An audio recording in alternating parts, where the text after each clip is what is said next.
State Department for Cabinet Affairs. There is Chris Kipto, National Treasury, Philip Kello, Harsame, State Department for Crop Development, Aurelia Rono, State Department for Parliament Affairs, and also there is Josephine Mburu, State Department for Health Standards Professional Management. That is on page 6 and 7 of the Standard newspaper. Now, moving to something else on page 8, actually they've still continued with the story on the budget cuts for or austerity measures for that matter. And the first big casualty for the cuts is the civil servants whose hefty emoluments will have to go. That is what the Standard newspaper is saying here. The move is also likely to test the tolerance of workers' unions. Remember that they've been pushing for better pay. So we will be bringing you, or at least we'll be following up on that to see whether the unions or the workers' unions will be agreeing to that. So the government hopes that by these austerity measures, at least 300 billion will be saved as state plans to improve the economy. So that is I found another very interesting story in the Standard, and that is in the sports segment, and that is what is new in the 2022 World Cup tournament. Female referees and 26-man squad among the first in this year's tournament. 12 cameras will be mounted on the top of each of the 8 host stadiums. So interesting, that is for the women. For the first time at the Men's World Cup, 3 women have been included among the 36 referees. That is France Stephanie Frappart, Japan's Yoshimi Yamashita, and Rwanda's Salima Mukansanga. So those are some of the developments in the 2022 World Cup in Qatar. These women, by the way, have all previously officiated at men's tournaments, including UEFA Super Cup and the Africa Cup of Nations. Well, that is where I bring it to the end at this moment. From my side, I want to hand it over now to Doreen to continue with Good Morning Kenya. Thank you so very much for your time. Remember, we'll be meeting again on Thursday. So we take a short break right now, but we'll be back with much more. Good morning.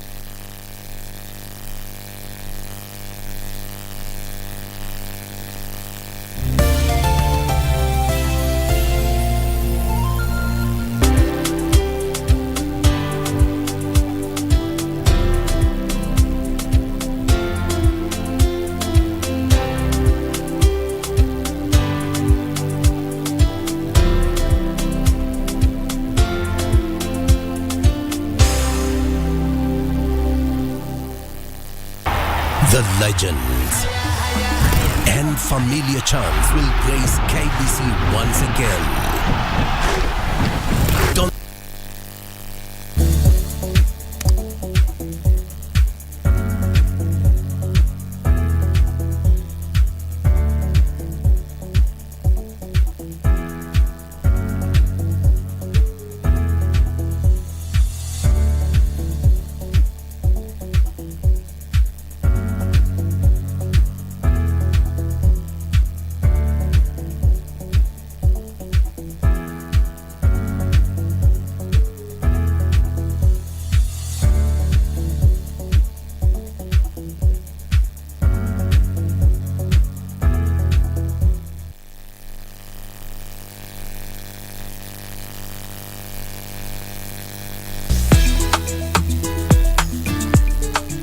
Utanileteaje mtu ambaye haelewi hata Kiswahili? Tutaelewana mimi na yeye kivipi? Ama ataelewana na customer kivipi? Umechelewa. What is the time now? Ni sina saa. Unagocha wakati unataka, unafikiria yeye business yako. Mpira yanga imeshika kushika. Motobe. Pira dailekeloa kumalizika. Sasa vile lekeloa na meme agachelewa kulala na kuamuka. Kucha tuweke hapa. Hii vitu ndogo ndogo ndio sitaki mimi. Weka. Mugaka sina kuapia hii maneno.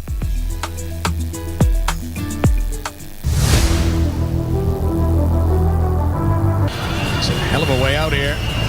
And a crack for Neuville. It's hit the post. Incredible free kick. Well, it didn't seem likely, with everyone expecting a cross to be delivered. Look at the power on this.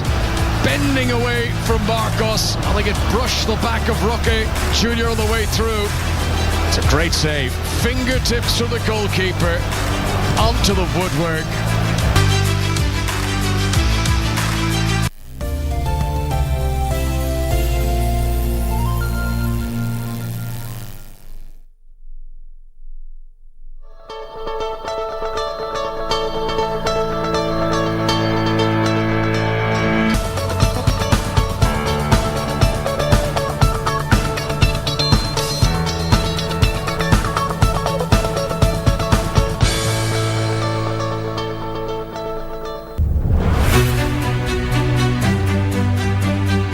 Persons living with disability coming from pastoralist counties in northern Kenya are still fighting for inclusion, representation and advocacy to address the unique challenges they face in their daily lives. During this year's Disability Conference organized by the Northern Nomadic Disabled Persons Organization, these challenges were brought to light. In the health sector, about 80% of persons with disabilities do not access quality medical services compared to 50% of the general population. Unemployment is high in persons with disabilities as a result of employer perception, discrimination, and academic qualifications. Most people with disability, and especially people from pastoralist communities, have been left behind matters development. And this is because they are not engaged, they are not consulted, they are not involved. In a candid conversation with some of the disabled persons, they revealed how they are looked at as a mistake and are usually neglected whenever important family matters are being discussed. Kwa Samburu kuwa mtu mlemavu unaitwanga woki. Inasema amelaaniwa, huyu amelaaniwa. Sasa unaweka jina ya kudhalilisha. Sasa inaelezwa mfano kama family moja watu wawili disability ikitoka wanaeleza family amelaaniwa anko yake ama amelaaniwa na babu yao. When the community moves, it is a very big challenge for a person with a disability to survive and in such an environment. So you actually carried when you migrate. Sometimes you are taken to the nearest settlement. Tuzeme hata kama uko nyumbani hakuna kitu unahusishwa. Kimasomo pia unafichwa. Hata masomo huwezi pata. Si rahisi upate. Kwanza familia wengine wanaficha watoto, hata masomo huwezi pata. This stigma and neglect takes a toll on their mental health. Biggest problem usually we have is the attitude from the public, attitude from even the members of the family, attitude from the decision makers. Sasa hata hawa najidhalilisha na kuendelea kukaa chini na kukata tamaa. Ilinivunja moyo mpaka kidogo nikarudi hata kimasomo nyuma. Na pia naona watu hata wanafunzi ambayo tulikuwa tunasoma pamoja wananitenga, wananiangalia hivi. Samburu-nominated MCA Osman Dube, however, says despite these challenges, disabled persons need to fight for their rightful place in the counties and petition administrations to push for the disability inclusion agenda. Ukiangalia Kenya mzima, county hajapata nominated ya disability ni 21. County 21, county 7 ni wafugaji. Abdia Abdi is a resident in Taylor in Isiolo County, and she has refused to let her disability impede her from chasing her dream of financial independence.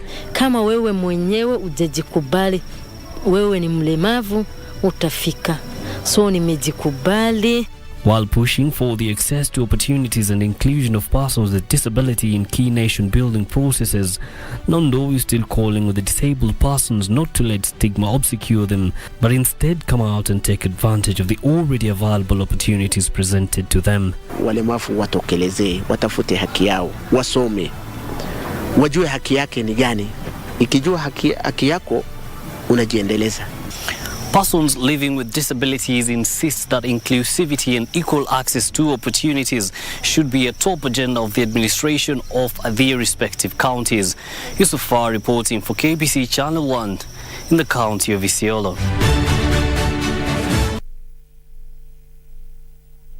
Of course, matters of inclusion, representation and advocacy really being profiled when it comes to dealing and looking at some of those issues of persons with disabilities. This is what you want to train our focus on for probably the next 1 hour, just looking at inclusion, particularly of children, learners living with disabilities, and what exactly we are doing as a country to alleviate that burden. My guest is here, Johanna Mweu, who is the Deputy Academic Registrar Examinations as well as KISE Chairperson 2022 Conference. He will be helping us understand about this and so much more. Welcome to the program, Mr. Johanna. Thank you very much. I mean, just listening to that particular story done by our very own Farah there, there's really quite a raft of issues that has been brought forth. Matters of inclusivity, representation, advocacy, stigma also coming to the forth there. What do you say about all this that have been put forth? Well, thank you, Doreen. And first, I want to say I'm very grateful for the invitation.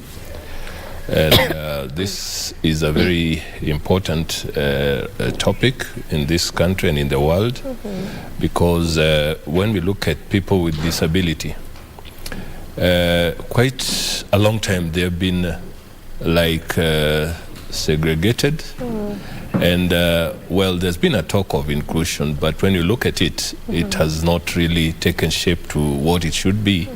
So with that respect, I want to say that as an institution, Kenya Institute of Special Education, where I work and where we are the largest institution in terms of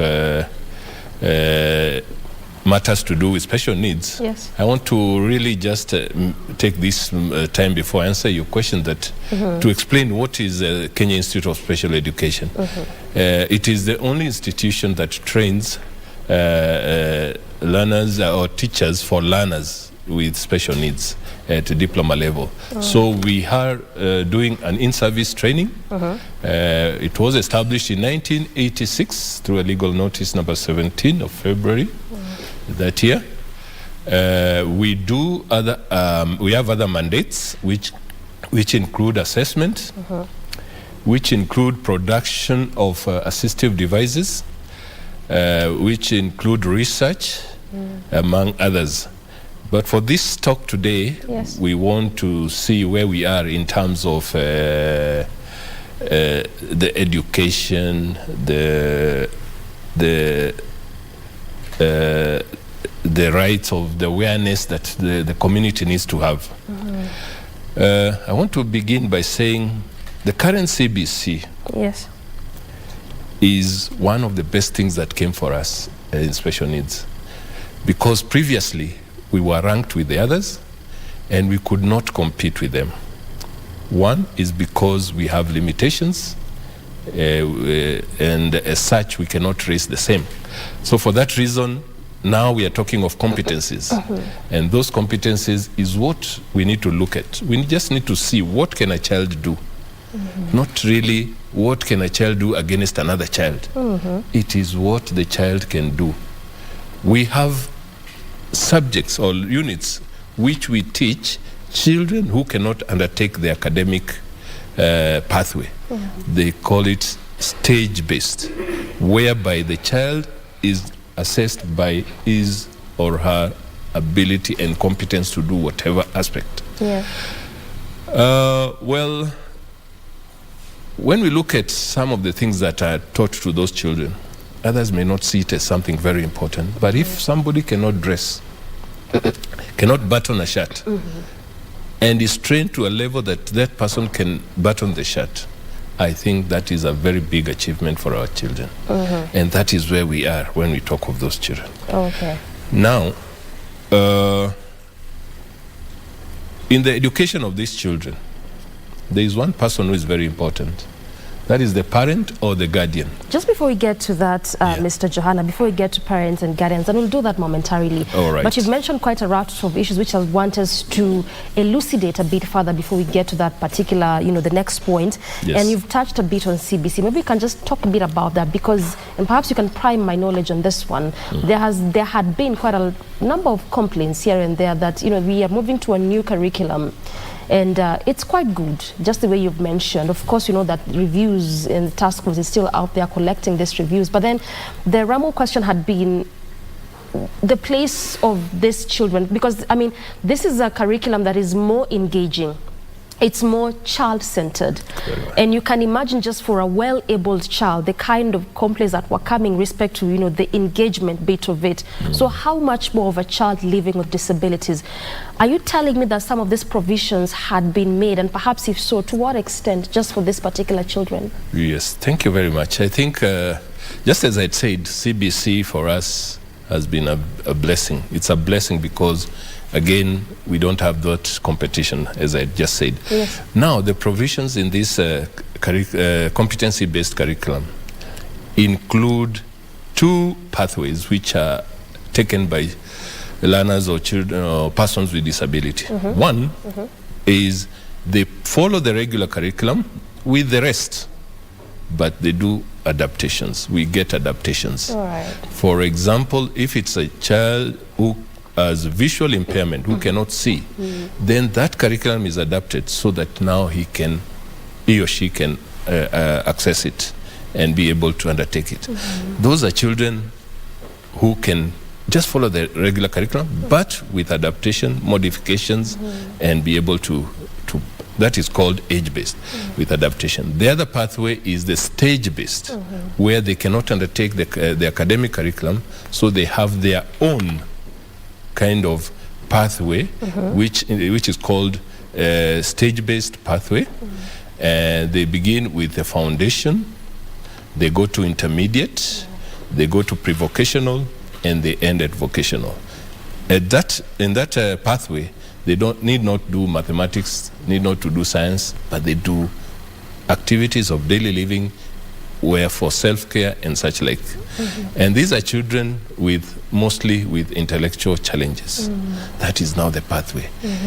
Remember, before the CBC, they were taken to school, and it was for the teacher to decide what the learner will take. But now the CBC has Things a provision. have shifted. Yeah, they have a provision. Okay.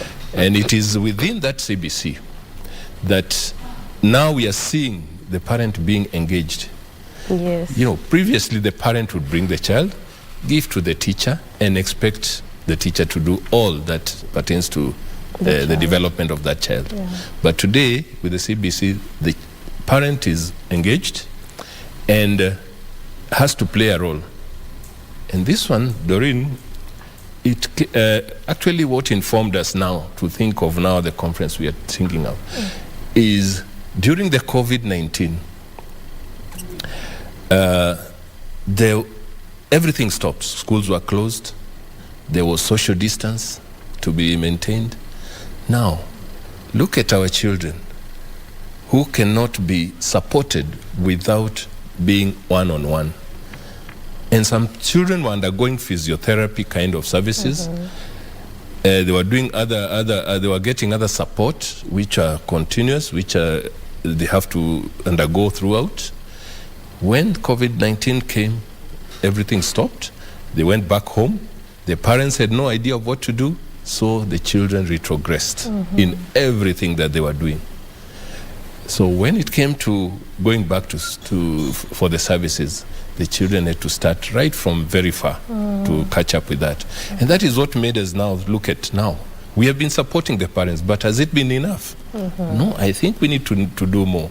And one of the things that we have to discuss is about the parental empowerment and engagement, because it's one of the principles in competency-based curriculum. I hear you, and we'll definitely do that. But then also, I want you to tell me, just also from your practice, because also this is largely what you deal with, how far are we as a country in terms of inclusivity? And again, I'll also borrow this from that story being done by Farah. And you've clearly heard that when it comes to this marginalized areas, the northern part of the country, even have areas whereby these children are sort of like thrown away, taken a back seat. It's like they're not people at all. So how far are we as a country in terms of inclusivity of children with disabilities, and particularly on matters education? Yeah, thank you. Actually, inclusivity, it's a very big step that the country has made. It's a big step because... So the state has at least done something, eh? It has done a lot. All right. It has done a lot because we started from a school for children who are blind, something like that. Yes. A school of children who are deaf. A school for children who are mentally handicapped. That's where we started. And that school was exclusively for such kind of children. So that is already a big segregation. And with that kind of segregation, it was very difficult for the children now to get included in the society there after school. But now, after that, the segregation, we went to integration, where we could see a school, a regular school, with a unit of children with disability. And during recess time, lunchtime, they could meet, they can share, they do socialization. That was also... Now we are talking of children have a right to get to any school of their choice. Regardless of disability. So what are we saying? It is the school that should adapt, should be modified, should be able to accommodate the child. So if I'm a child with a disability and I cannot access a school, then the school is the problem. But previously, it was the child is a problem. So you would get, no, we cannot accommodate that child here. But now it is, I want to be in this school, I cannot see. It is you, the school, to make sure that I'm accommodated there. So that is now there, and it is law. It is law. The policy says that. The law says that. The Basic Education Act says that. Persons with Disability Act says that. So currently we are saying we have made steps.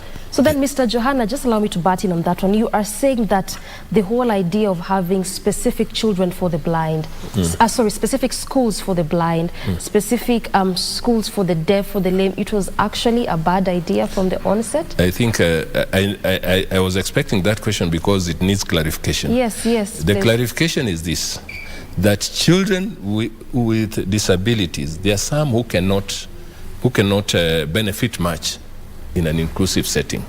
So they still need those special schools. They still need those special schools. Because they're still there. The severe ones. They still need those schools. So the schools are there. But again, within those schools, they need also to find ways of exposing those children to the world, because the world is not it is not disability friendly fully. So they still need to be exposed so that they can be able to adapt to the world. And I think that was a good clarification, because then one would wonder, these schools still exist. So if you're saying that having all of them in one area, so then what about those severe cases, as you've mentioned? What about these schools that still exist? For example, the Thika School for the Blind, still very much there. We need it, So also, then tell me, what exactly has been the biggest disconnect? Because you have just said that so far, so good in terms of what the state is doing, and you have well enumerated that. But on the other side, we are also still covering stories. We are still hearing stories where these children, they're not so much in society, much as they have been born into this society. What exactly is the disconnect? What has been our biggest undoing in terms of just fully including these children? I think one, we have cultural beliefs which are still there. So the stigma is still there in some communities.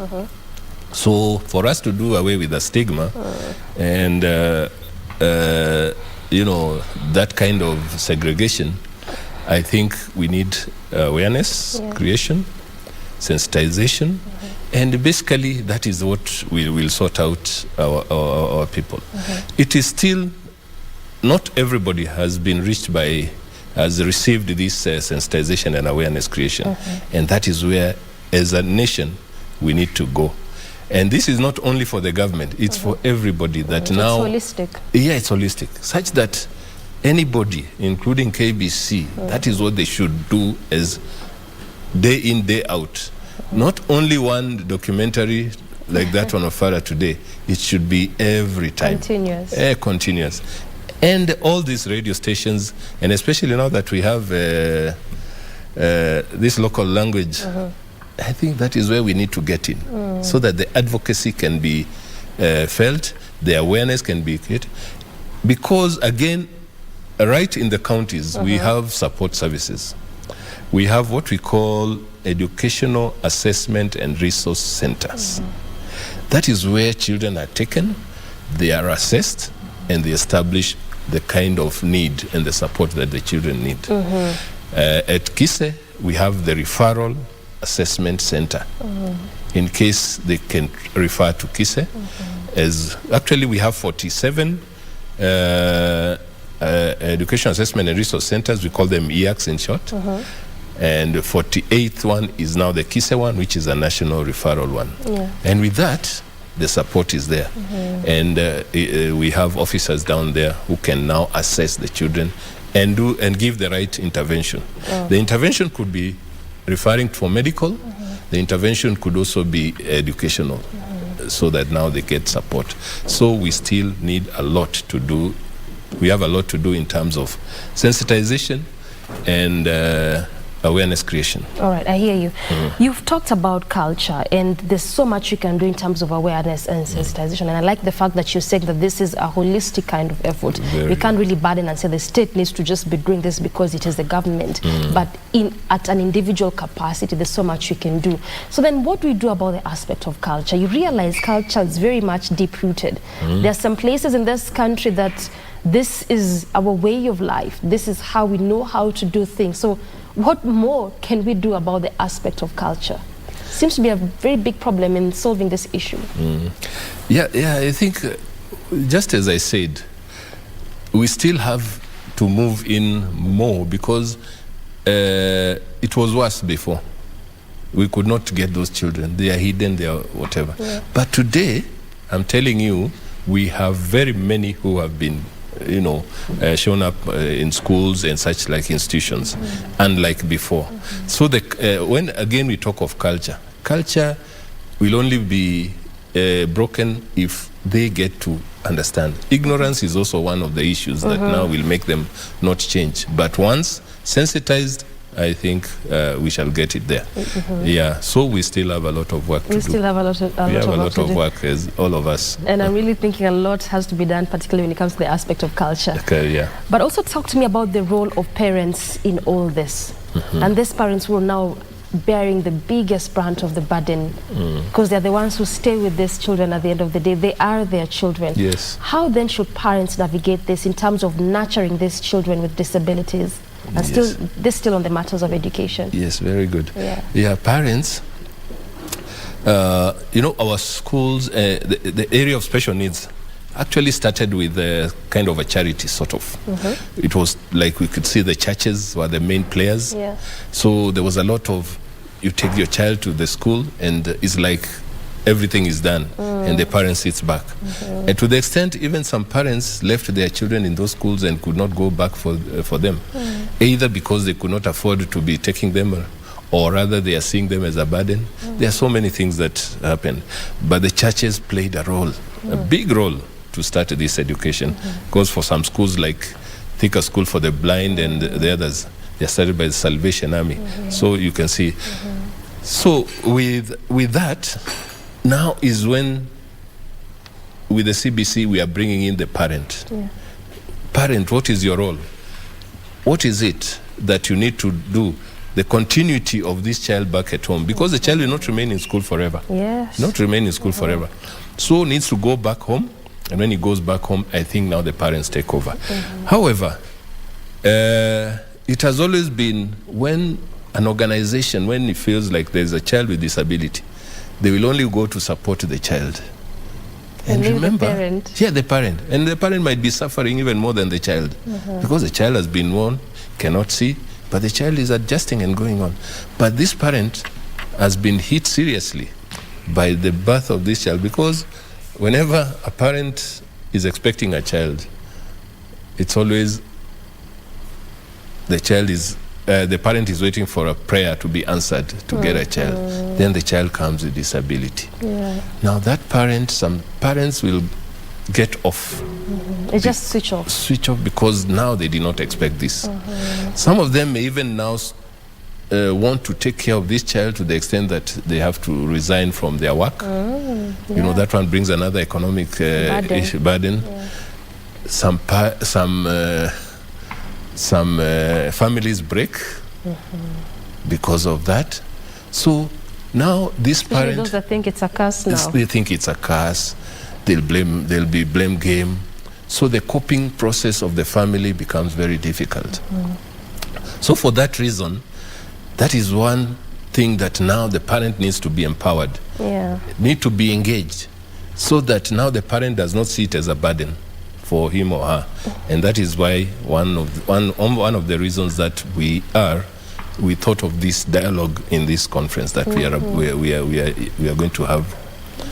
So the parent is a very important person. So the support, when we are giving the child, we give the parent. Now the child, like the one who cannot see, he needs some devices that need for him to be able to read. Remember, a child who has no disability will only need a pen. A pen, you'll get it from the kiosk, in fact, at 20 shillings. But this child who is blind will need a machine we call a braille machine. Talk of the financial burden now. No, that one, the braille machine costs over 100,000. Remember now, this is a parent, the child has a disability, he needs this machine. The machine is also not locally available. You cannot go to any bookshop and pick it. So those are now the kind of things we are talking about, that we need to engage the parent and make sure that the parent is supported as much as the child is being supported. So in that regard, then we are agreeing that these parents play a very much significant role. And sometimes you can agree that the parent could even be suffering more than the child is suffering. Sure, Dory. So then what forms of training are there for these parents, for instance? Because just as you rightfully put, this is perhaps a family, a couple, a parent expecting a child. This is not what was in their mind, but hey, it has already happened. What trainings are available, and at what point do you start training this parent to understand how to deal with the child? In these assessment centers I talked about, the ones in the counties, the 47 plus the one at Kise, there is, when they're doing the assessment, there is an aspect of guidance and counseling. It is there. It is a must. For the guardian and parent, or parent? For the parents. Because the parents have to play a role, even in the assessment. They have to give information and give the right information, so that now this child can be seen what is it that the child needs to be supported in. Now, the training may not be really a structured one as of now, but that is what we are thinking about, that we have maybe a kind of a curriculum. But we have a curriculum which has been developed by KICD about caregivers, because they are also very important. Actually, when we talk of parents, we must talk about caregivers, because they all are looking after the child. So currently, what we are doing is we are engaging the parents and asking them to form groups, peer groups, as they educate one another, as they share experiences. That is now another way of healing. Because when they come there, they are like the ones who come to Kisa, they have formed a group. They come, they get space there, they do their meetings, they share a lot of experiences. And I'm telling you, it is working for some parents. They are seeing light, a lot of light. For them, it also comes as a form of supporting one another. Yes, peer support. Yeah, you talked about, the counties and this assessments being in counties. Of course, there's also one at KC, as you've rightfully put. But then one would ask, yes, it is in the county. Is it in all these 47 counties? And perhaps if it's so, what about those deep areas in the villages and even in the cities? What about the peri-urban areas? Exactly. Yeah, I think that is where we need to put a lot of effort. And actually, that is about now resources. And it's resources in terms of finances and in terms of human resource. Such that, because the counties are expansive, that one I agree with you. And the staff there may not be adequate to be able to support, to be able to reach the counties, the sub-counties and the villages and so on. Another thing about those centers, just as I said, they need a lot of resourcing, is when we are doing this assessment, it's not a one-man, kind of assessment. It's a multidisciplinary kind of a process, whereby we need a teacher, we need a psychologist, we need another professional, such that at the end of the day, they're able to put the assessment together and make a conclusion. So that now that conclusion now will lead to what kind of intervention, what kind of support does the child require. I know you've said that these assessments are not structured, but you're looking into that moving forward. But also, just for purpose of clear understanding, make me as well as our viewers understand, and even for parents who might be facing this and they are watching, for instance. So then how long do this training last, for example? And perhaps even in a day, how does it cut out for parents? Well, that these parents also, they have jobs that they are doing. Exactly. How then does it really work out, much as there's no structure formula for it? Yeah, there's no structured training as of now, and you have rightly said that some are working, some have different, they cannot meet. They have different engagements. So and it is that reason that now we ask them to be in groups. And when they're in groups, they're able to plan for themselves. This is not about sitting and receiving a lecture. It's an interactive kind of training, whereby sharing ideas, sharing of experiences is what actually, because I'll say, I did this to my child, I did this, and the other one will say, I did something, and through that, you'll be able to see which one worked, and you try it and it works. That's why I'm saying it's not structured as of now. But for caregivers, I think we can tell them what they need to do to a child who is maybe visually impaired, maybe in terms of mobility. How do you sight guide that child so that it doesn't get hurt on something like that? And the other thing about parents also, which we always discourage, is overprotection. They do overprotect their children so much that now their children cannot get the opportunities and the experiences they need. They need to fall one or twice so that now they realize there is something, but of course not getting hurt, because the world is that way. Because even a sighted or a person without disability, children without this, they fall. So some of these experiences should be there. And also during these trainings, at least this was take part, so that then a parent does not feel that because my child is impaired in one way or another, then they need like some extra exactly. care. So that is overprotection, which is not good. I hear you, I hear. But then again, I like what you're talking about, because also I want to believe that also, as Kise, these are things that you're equally doing in terms of training. But then one would wonder, it's so good to offer this training to these parents for them to understand how to deal and work around their children. But then are parents in different parts of the country, like there you talked about the villages, for example, peri-urban areas, even in urban centers, are they aware that we have, for example, institutions or forums that can train a parent living with a child with disabilities? Do they even know that these places exist? That's a good question. And just as we have said, the areas of this jurisdiction are so expansive. Exactly. The same thing now will happen in terms of how will they know. And that is why I'm telling you. So it's also expansive. Yeah, that's why I'm telling you, KBC and others, I think you need to have it down there, because When I'm in the village, I'll take the radio and I'll put it on and I'll hear and I'll get to know. That is how I'll know there is a what? There is an assessment center within my, it might be very near, but I don't know. But when put in my local language radio station or TV, I'll know. Those are the things that we need the media to support us in. Yeah. We cannot say that we will walk all over the country and be able to do that. It's not easy. Exactly. But the power of the media, we can ask you to support us on that. All right. And also, I understand you want there's a place for media in all this. But again, when we come back from this break, I'd also want to understand, even just as an institution or an organization, perhaps as KISE, of course you can't go to all the 47 counties, to all the 290 constituencies, all the over 14,000 wards.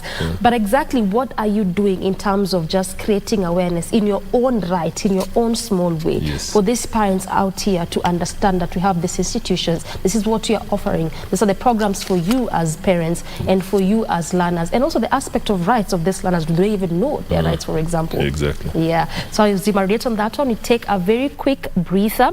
I'm still here with Mr. Johanna Mweu. After this break, we come to continue this conversation, just looking at where we are as a country in dealing with children living with disabilities. After this break, stay with us.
But you and Mars are nothing alike. Really? My master's eyes are not as dark as yours. And he's not as calm as you either. From today forward, keep a close eye on the Bell of Doom. If it acts up, let me know.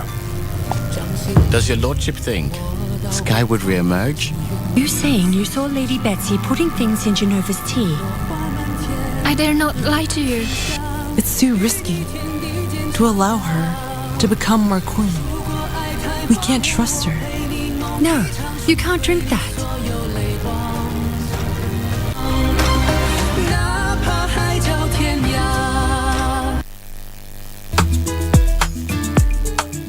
Utanileteaje mtu ambaye haelewi hata Kiswahili? Tutaelewa na mimi na yeye kivipi? Ama ataelewa na customer kivipi? Umechelewa. What is the time now? Ni sina saa. Unagocha wakati unataka, unafikiria yeye bosiness yako. Mpira yama imeshika kushika. Motope. Pira ndelecheloa kumalizika. Sasa vile lecheloa na mimi agachelewa kulala na kuamuka. Kucha tuweke hapa. Hii vitu ndogo ndogo ndio sitaki mimi. Muganga. Muganga sina kuambia hii maneno.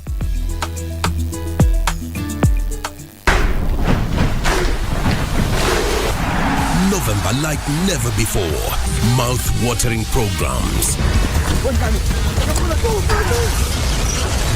Maza takes a break and in comes football extravaganza.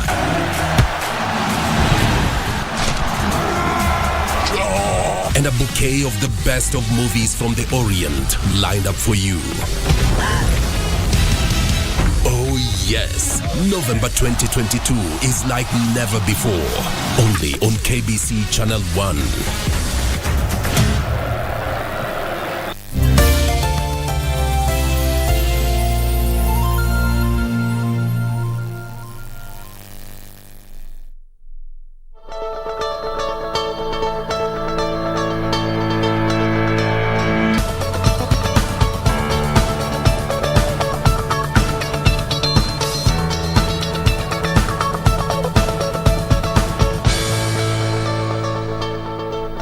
Exactly a minute past the top of the hour, still holding court with my guest, that is Mr. Johanna Mweu, who is the Deputy Academic Registrar, Examination and the Chairperson of the KISE Conference 2022, still discussing on matters of inclusivity, and this is particularly on children living with disabilities, and also looking for how we can incorporate and support the parents as well as the caregivers. Now, Mr. Johanna, before you took that break, we were talking about these trainings being across the counties, and we also touched on the role of media, perhaps how we can help to just see how we can solve and salvage the situation. But also what I had sought to get from you is what you're doing as an institution. Of course, I rightly put it that you cannot go everywhere in the country to sensitize and create awareness that we exist. We can offer trainings at forum. But in your own, maybe small, big way, what are you doing to just let parents and caregivers and guardians know that, these institutions really do exist? Okay. Yeah, thank you, Doreen, once again. As an institution, we really take that seriously, because we know one of the challenges in education of children with special needs and disabilities is about that awareness and sensitization. So we at the Institute, we have the assessment center, which is fully furnished with very, very modern equipment, which include physiotherapies, equipment, and what have you. And we organize for outreach services. We have, we do them termly. We go out to a county, like I think lastly we were in Kajiado, and we just have an open outreach program. And I'm telling you, the people who come there are many. Many children are brought, at very short notice and very limited resources that we have. We do those outreach. We have been there to Kilifi, we have been to Kwale, we have been to Samburu, we have been to Kajiado, and we keep on going around. That is one way that we are doing it. But of course, with the limited resources. Yes. Because again, the people who do the assessment, they are also lecturers, and they have also trainees who are there. So we try to balance all those things. And for sure, when we go out, we really get a very big crowd. And that tells us that more can be done. And with more support, I think we can do better. Again, what we do is during those outreach programs, we again partner with the institutions on the ground, like the medics. We partner with them so that during that time, we go and support one another. Because I told you, assessment is not one area, it's a multidisciplinary approach. So we need again to look at the different people who are down, the professionals who are down there, and we engage them. The other thing is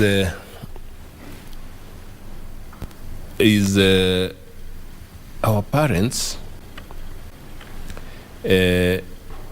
will also need another kind of education to tell them that a disability is not something that can be undone. It is only the functioning of the person that can be improved and can be, made for the child to be able to do things more near normal. Let me just say normal, because the others don't do abnormal, but in quotes, by just giving support and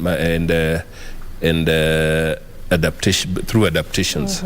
Because again, some parents will want to imagine, like the outreach, when we go outreach, they want to imagine now the solution is coming. And some wallow in self-pity for the longest time. They'll want now, they are coming. Now that they are coming, I'll take the child, and it's like it will be reversed. It may not. So again, those are some of the things that the parents need to understand, that this disability may not be reversed. It will just remain, and it is improving the functionality of the child that we need, so that he can be able to do the daily living skills are the most important.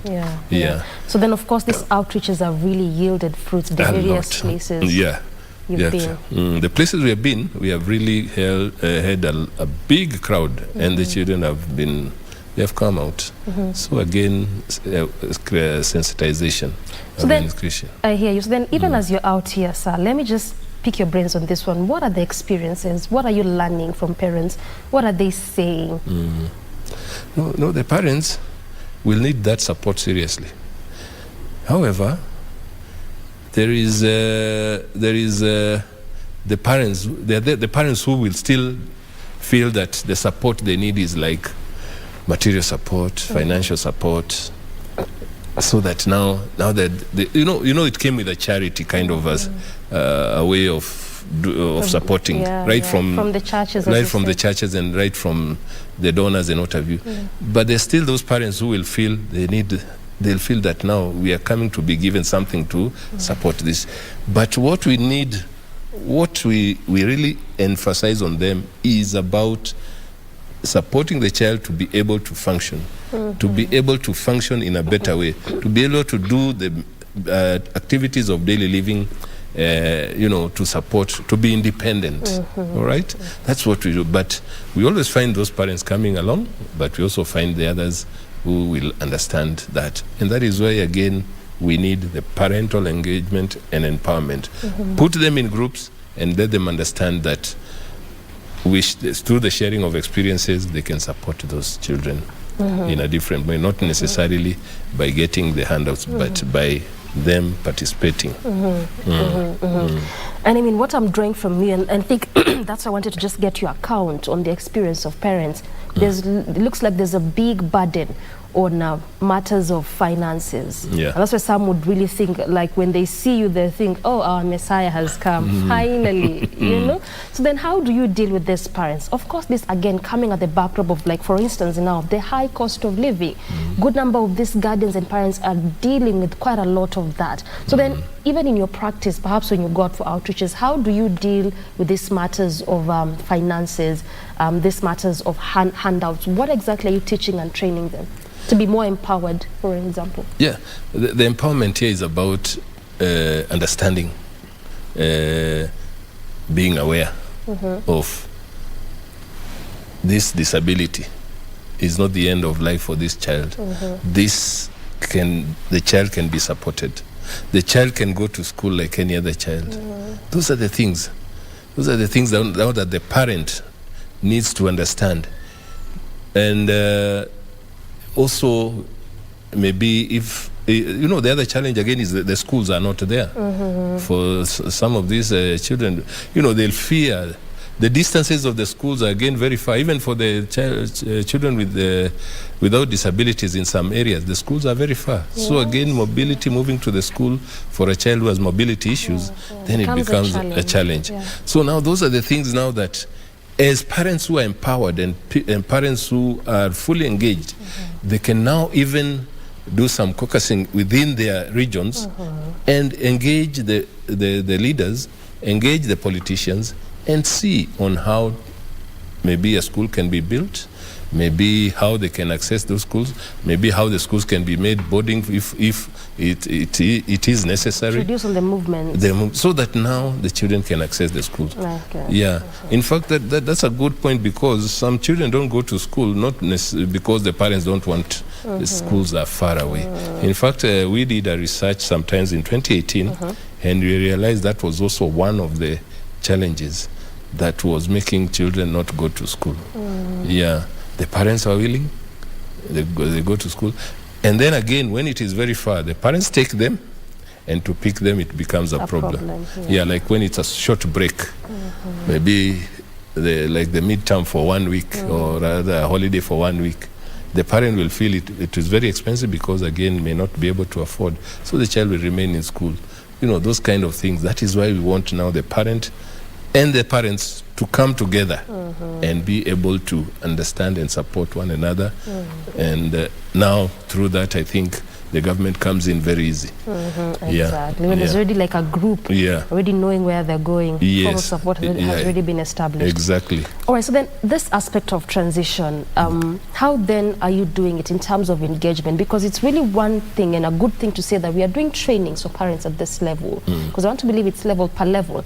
But assuming there's a child that has already left primary school, for example, they've already gone to secondary school. Now these are teenagers. This transition from one stage of life to another stage of life, what is happening in between here? Because we've already established that parents and caregivers equally suffer just as much or even more. What is being done in terms of engaging parents in this capacity of transition? Yes. Yeah, one thing, Doreen, I want to tell you, disability has no levels that this is a young one and this is an older one. No, it's a disability. All through. If we cannot see at this level, cannot see. So what matters is that how do we support them at those levels? Now, so the parent just needs to understand what are the implications of this kind of a disability. And once he understands that implication, it will affect the young one and it will also affect the older one. However, the older one will have, of course, the developmental kind of issues that come with the age. That one we understand. So that transition has been a very big problem for some children with disability, some disabilities. But for disabilities like visual impairment, they're able to compete and be wherever the others are with support. Of course, and adaptations. Because I'll always talk of adaptations because we will not say that don't do this.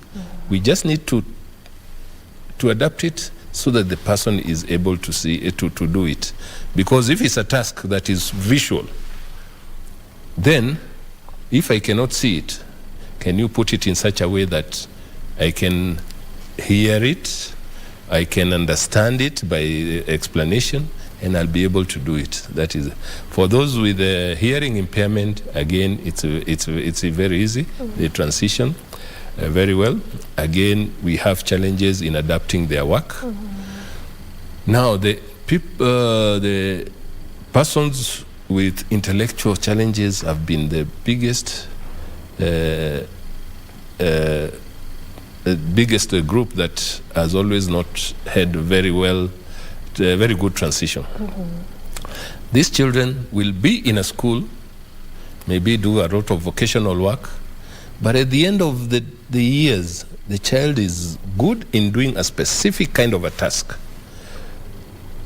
If it is a table being produced, for example, this child may not have skills to do the calculations, to cut, the cutting, but this child is able to do a lot of sandpapering such that by the end of the day, that piece of wood, that table is so smooth, done very well. And that is enough. That one should take that child to somewhere to transit and get a job in a carpenter's shop. So look for the abilities of that child. Yeah, and be in that carpenter's shop only to do the sandpapering. Because at the end of the day, when he does it, it is perfect. Then what else do you need? Now, in our country, it has been, what do you bring your papers? They don't have papers. They don't do any exam to give them certain papers. So they will remain in school.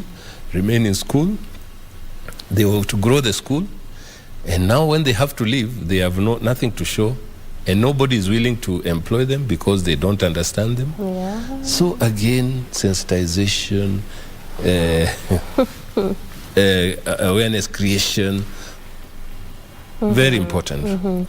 And we know in the law, it is very clear that the workforce, 5% should be persons with disability. Let's talk a bit about that, because you've just mentioned it and I've thought in my mind, it's so much talk about trainings of parents, and of course we'll come to the learners as well.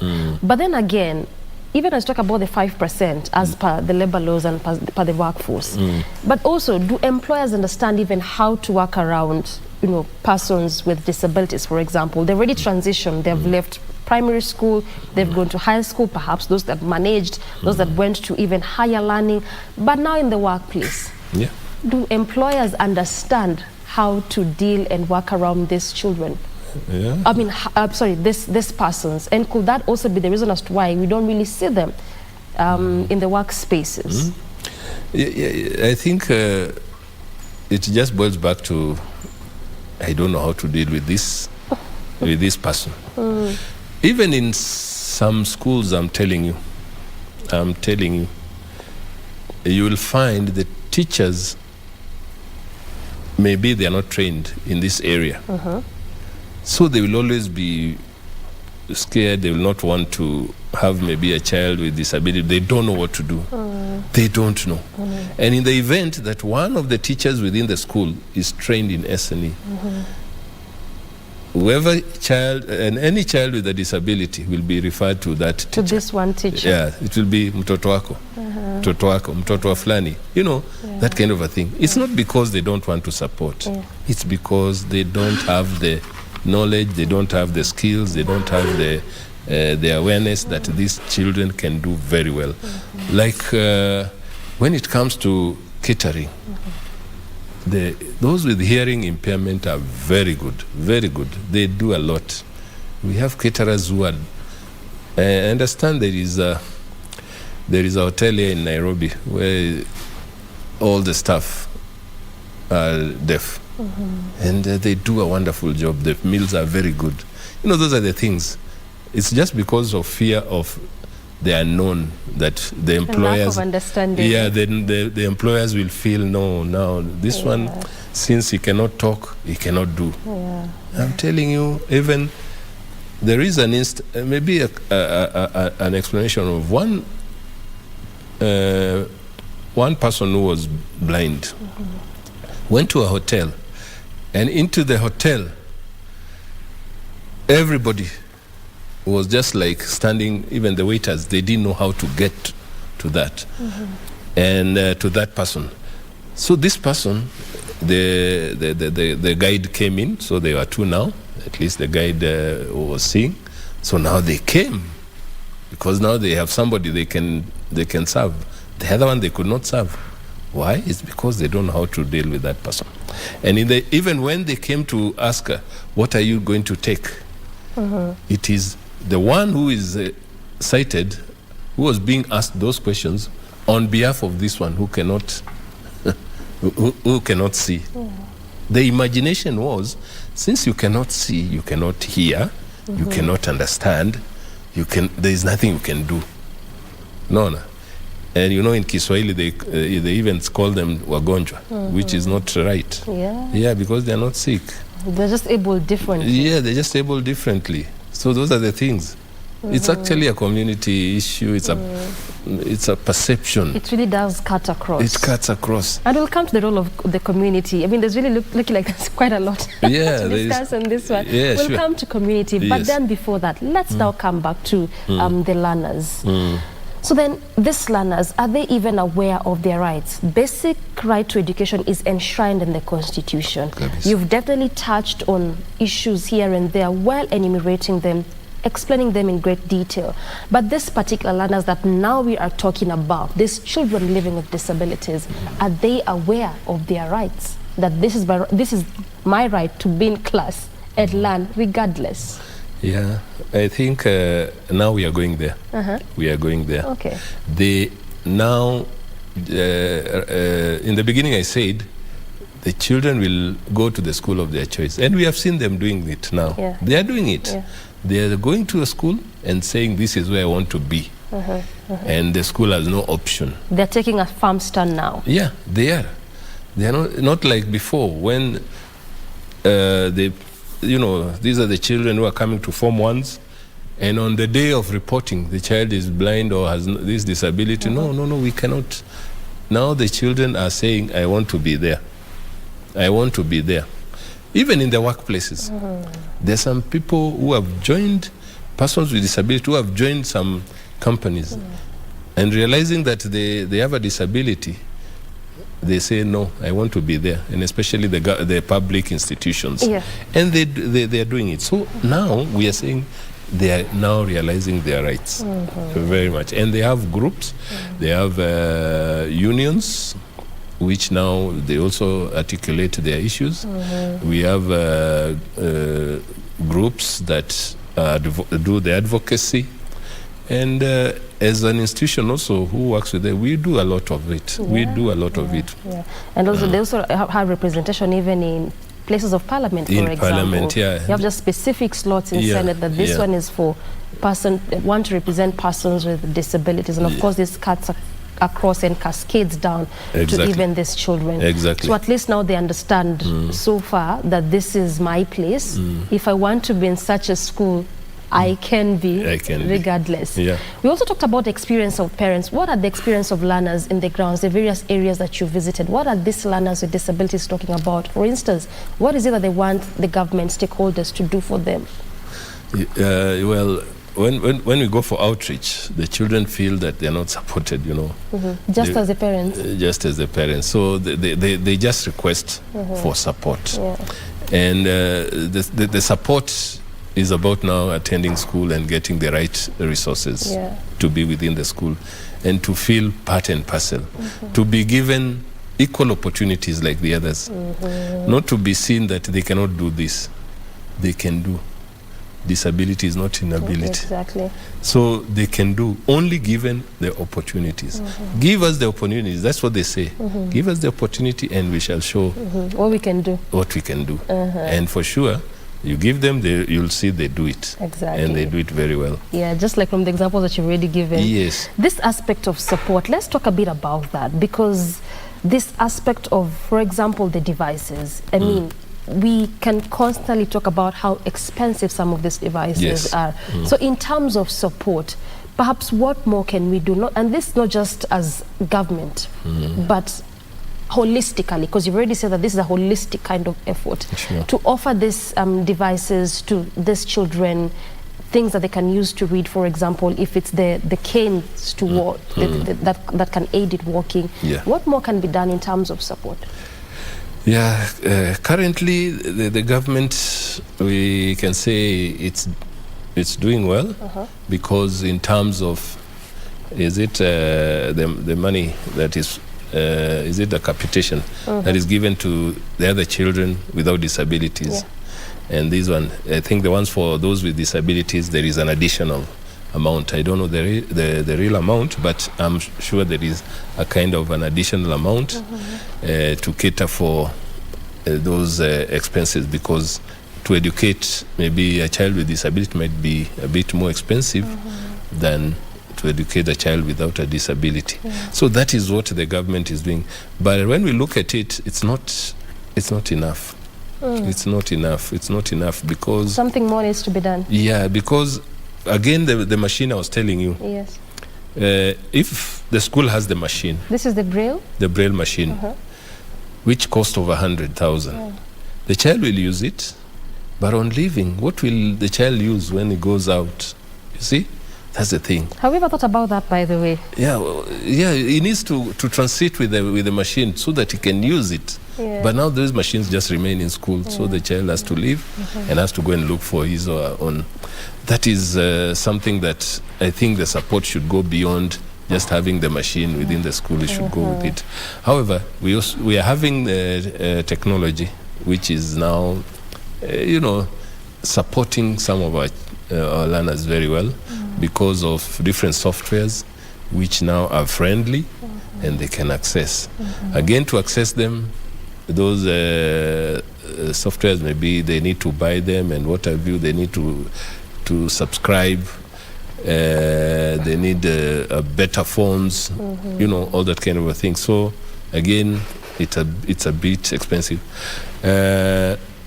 For these, for those with mobilities issues, we still have the wheelchairs, but we are out of those ordinary wheelchairs which you keep on pushing a lot. You get tired. We want the motorized ones so that at least life can be easy. Again, it's expensive. Yeah. So, and at KISE we are working towards seeing a situation where we produce, because actually that is one of our mandates, to produce, to maintain those devices. And again, Doreen, let me tell you, these devices, you cannot say these are the devices and they are adequate. Remember, the persons with disability are not a homogeneous group. They are not the same. Each has got a different regardless of the disability. You might find a child with low vision, but the kind of glasses, the kind of spectacles, the kind of low vision devices that person needs, everyone has got his own. So again, you cannot just produce and put them and wait for them to be procured. No, you just, there is the assessment bit of it. What do you need? Design it to that person. So again, that's another expense. So I think the government and our supporters, that is the stakeholders, we need to invest more in terms of resources for those learners. Clearly, there's really quite a lot that still needs to be done in that particular regard. Finally, as we wind down, Sir, talk to us about now the KISE conference, when it will be happening and what it's all about, and the dates as well. Yes, thank you very much. I think all what we have been discussing today, Doreen, this morning, I think it's all about what the conference will be about. The conference is about establishing dialogue to enable parents come together, to enable the community be able to understand these children, an open forum for us to say this is right, this is wrong, this is what can be done, and then we shall give as a way forward. And this is not something we are doing today and that is the end, because we know even if we do it on 23rd and 24th, we still have others who will not be with us that time, but we want to cascade the dialogue and this discourse to parents so that they take it over. They become engaged. They become the owners of the process. Otherwise, before they used to give the children to the teachers and they sit back. Today, we want them to be together, and that is the only way we can support these children. So the conference is actually both virtual and physical. It is international. We are having presenters right from across the world, quite many, to share experiences of different countries. We have presenters within Kenya, so also to present papers and research reports, so that we are also able to compare. This will be held on 23rd and 24th of this month, November, at Kenya Institute of Special Education. That is the venue. And we welcome you to share the discourse. It will be a very interesting one, I'm very sure. Very sure, Thank you so much for your time and just taking your whole 60 minutes to talk to us about where we are and perhaps what more we can do. So sure, this has been really quite informative for our viewers as well. We appreciate that. That has been Mr. Johanna Mweu, who is the Deputy Academic Registrar Examinations, as well as a KISE Chairperson 2022 conference. Of course, we have centered our conversation on just looking at some of those gaps, as well as how to bridge them, looking at where we are as a country when it comes to matters of inclusivity, as well as representation. And this is in the aspects of children and on matters education. Good place to end this conversation, but plenty more still coming your way after this break. Stay with us.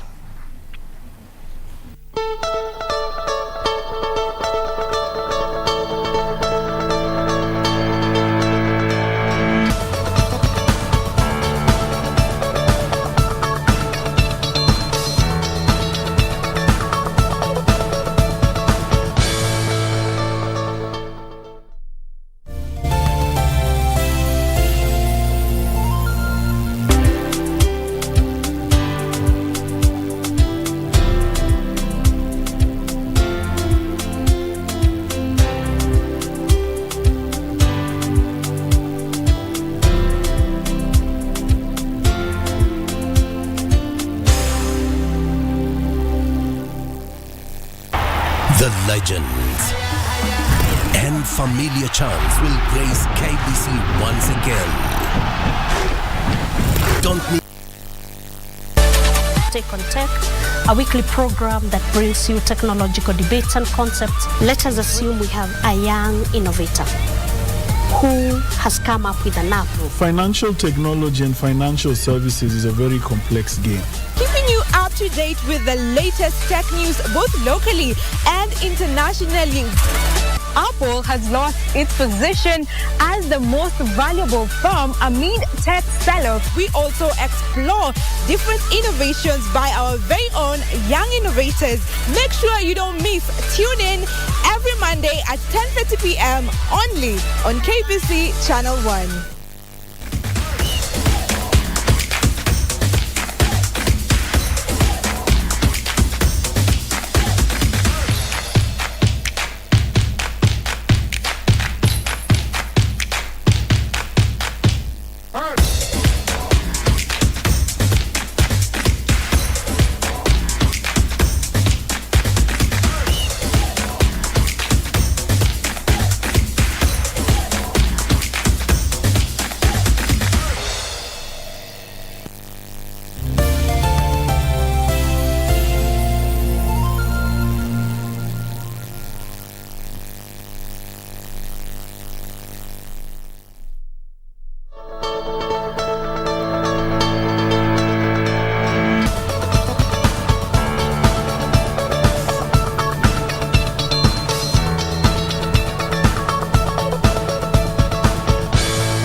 National statistics from the Ministry of Health show that between January and February 2022, 45,724 schoolgirls aged between 10 and 19 years were reported to be pregnant.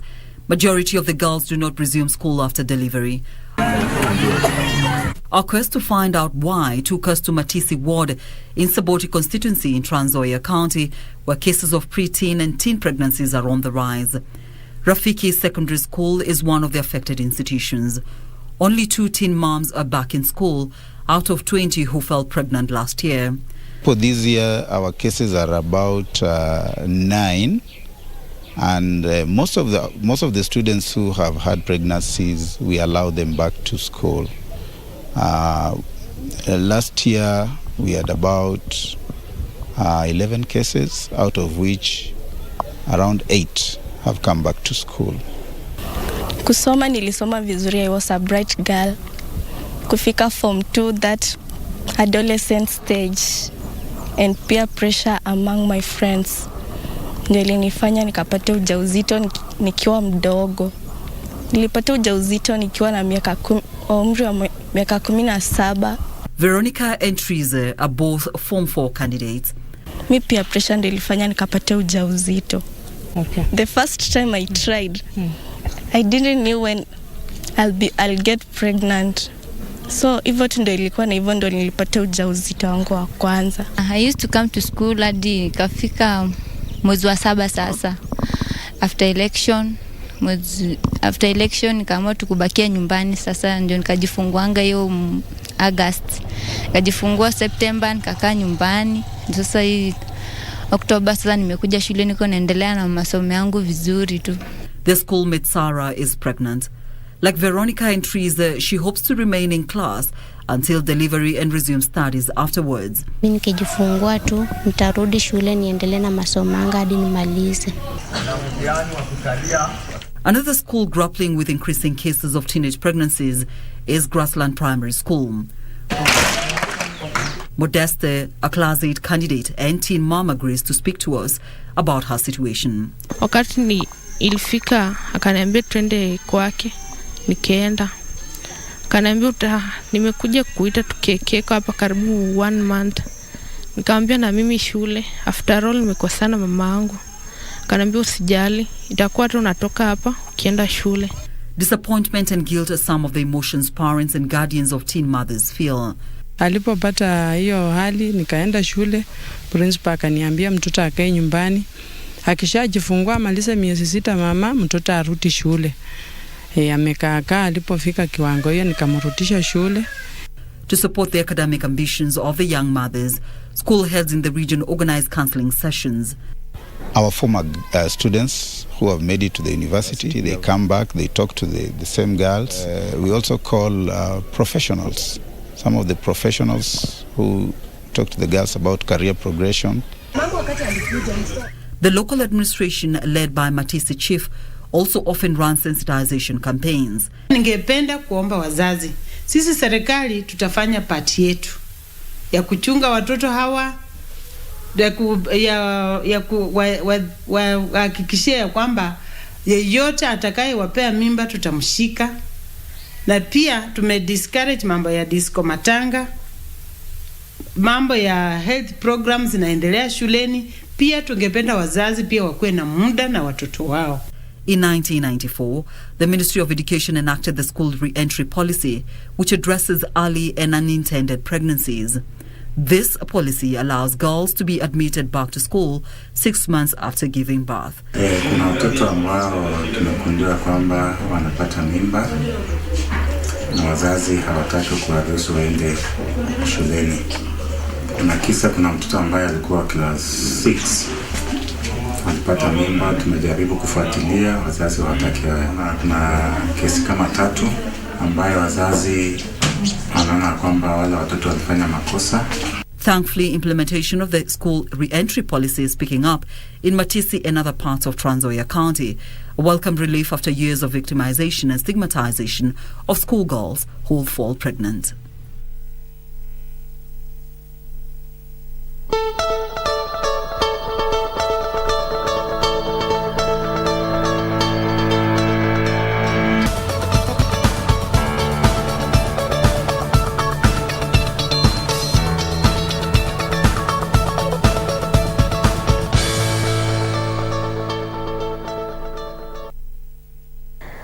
Welcome back to the program. You're still on Good Morning Kenya. We definitely appreciate your valued company. Time for us to move to our second and last conversation of the day. Matters family will be dominating our conversation. And today we talk about very pertinent, interesting matters close to the heart.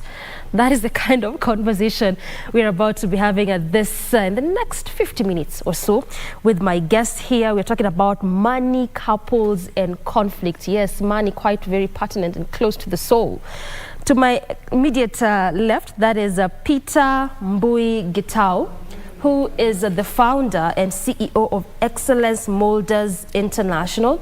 Right next to him is Masi Chege Mwangi, who is the program coordinator at Excellence Molders International. We were just saying off cuff how we were in sync. Someone sent a memo and the memo came right on time. Right. Yes. Right on time for this conversation.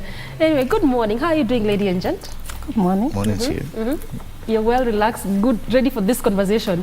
Yes, we are. We have some good time for this conversation. Sure. Let's start actually by understanding Excellence Molders International. This organization, what does it really deal with? What is the mandate? Let me start with you on this one, Peter.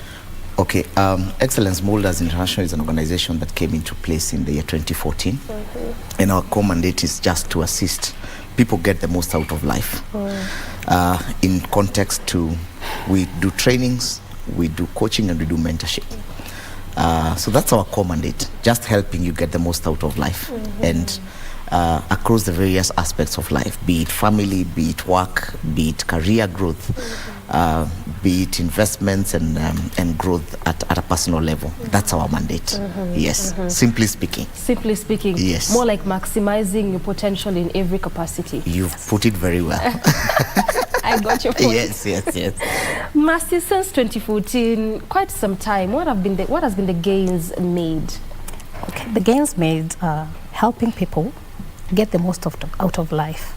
You know, let's say, like today we're talking about finances. Yes. And you don't know what to do with yourself. Probably you just think you just need to be employed, go to work, and earn your salary and go back. But when you're talking about finances, you can dig more deeper from yourself. How do you do that? By us, we help you tap into your other abilities, your gifts, your talents, and even other ways that you can bring another income as you continue with life. Yeah, so since 2014, I know we've impacted quite a number of people. I'm a beneficiary of the same. Yeah, so right here, this is not what I've done all my life. I've always maybe been in the, people know me so much in the automotive world. I never knew that my helping profession can even do more, even in the financial field. Yeah, you see, so it helped me tap in more of what is inside me. So just getting out what is inside you and bringing it to use. So before becoming the program coordinator, you are actually one of the beneficiaries. Yes. of this program. Yes. And just as you say about people maximizing potential, so then that this cut across regardless of age, it actually does cut across. It doesn't. Age is a number, and if actually I really like talking about that, about age, because as a parent, it is all about transitions, and we have to learn about our children's talent when they are very young. Like, probably maybe I can share this because it is close to my heart. Yes. I have a son who is 16 years old, and I realized when he was very little, whenever I used to, during Christmas, used to buy them nice toys, he always used to ask for a musical instrument, a piano, a guitar, and used to buy the toy ones, right? And I missed out something, because when he was in class 8 and we were supposed to select a school for him, he was looking at, Mommy, look at the school that offers music. Do you see, I missed out that talent in him just from what he was asking when he was little. So I didn't nurture that talent of him wanting to do music until now. He was years later when he was in class 8. So that's why we're saying it is not about age. We can start doing it when they are as young as possible, until it doesn't matter what age you are even today. Even if you're 40, 50, you can still get something out of yourself. Now you see why CBC is really quite the conversation out there, because this kind of curriculum, you can't really quite miss some of, this detail here and there. But now let's come to our topic of the day, money, couples and conflict. And what I just want to get from you, Peter, is first of all, when you look at issues or matters that would lead to either divorce or conflict or even relationship breakdown, where does finances fall? Okay, that's an interesting and very broad question. And I'll say that there's statistically about 70% of the conflicts in marriages and in serious relationships emanate actually from finances. 70%? About 70%. That's quite a very significant percentage. Yes. Why? Because number one, as Mercy has correctly put it, we did not actually even manage transitions right from the time we met as a couple. The whole conversation about how this couple came into existence is also a whole other different conversation that we need to have. Then we did not sit down to say, now we are planning our lives. So how are we actually going to finance our lifestyle? So when the perception is, and you'll agree with me, that many people think by the time I'm getting married, I have my income, then I'm getting married to this person who is also working. So the expected normal outcome would be that now we have double the amount of money. So now we are good. We are good. But what happens to many of us, you realize that, alas, what we thought is not actually the case. We did not double our income by the fact that we just moved in together, because we thought we were paying 2 rents, we'll now be paying 1 rent. So we never sit down to actually organize, plan, coordinate our finances for the future, for the future. And subsequently then things start happening. We now start moving into the various levels within what you call the financial life cycle. The financial life cycle basically defines our life in terms of finances. Where will we be at various stages? So the time I'm single, I am living my life in a certain way. Then I move into an age where now we are basically a young couple. What are the things that we need to be doing with our finances? This is the time when I like saying we even consult on the brand of salt that we are going to actually be purchasing in the house. Before at that time, the romance and the flair of love is here with us, and really we are not making very sober financial decisions. That time, is a time. I remember the other day my wife telling me we used to go out every weekend, and I could go on a weekend there. There was no free weekend at that phase of life. Then children come in. Children start coming. So what happens? We did not also plan for that aspect of finances. Yeah. Yes, they are a good product of our relationship, but we never planned for them. So conflict will start coming in. Much Why? as we have the double income. Much as we It have looks the like double you're income, good to which go. it's perceived now, Yes. because things are now different on the ground. Probably you did not even as a couple plan that a baby was coming. So when you realized you are pregnant is when you probably started rushing out to get a medical cover to be able to take care of your maternity. Then talk to insurance guy out there. They tell you the medical cover that we have has a maternity waiting period of 9 months. So it can't help you. Averagely, you At this point, maybe you're 3 months pregnant. Yes. You already run into the... You've eaten into time, and you know how expensive it has become in this country of ours. Now. Yeah, Exactly. to deliver, to get a baby. Average bill, if it's not a normal delivery, is about 250,000 in this Nairobi. So conflicts then begin, because also you've put your wife or your spouse or your fiance at a certain level of lifestyle, so they don't want to deliver in a certain class of a hospital. And you didn't talk about these things. And you did not talk about these things. Wow. So children come, now you need to the food that you're eating, of course, the shopping for the house is more. Education kicks in, you need to be paying school fees. So what happens? Nobody really, you never sat down to say, how will we plan for the education? Do we have an education kitty? Who will be paying school fees?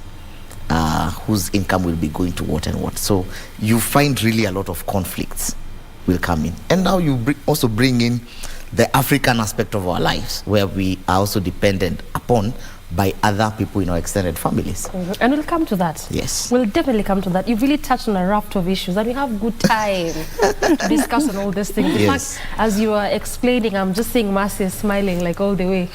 All the way. But let me come to you on this aspect of sitting and talking about it. Yeah. Just going by what Peter has talked about, a classical example. So these are people that have met, Yes. for instance, Yes. giving a good example. At what point you begin discussing finances? And let's just begin by, in general, before we get to bite each as we move down. Is it at a point whereby now we are 2 years into dating, or now we are courting with the mindset and eye of getting into marriage, or now year one of marriage? Now let's start talking about finances. What is the best time to start having this discussion? Okay.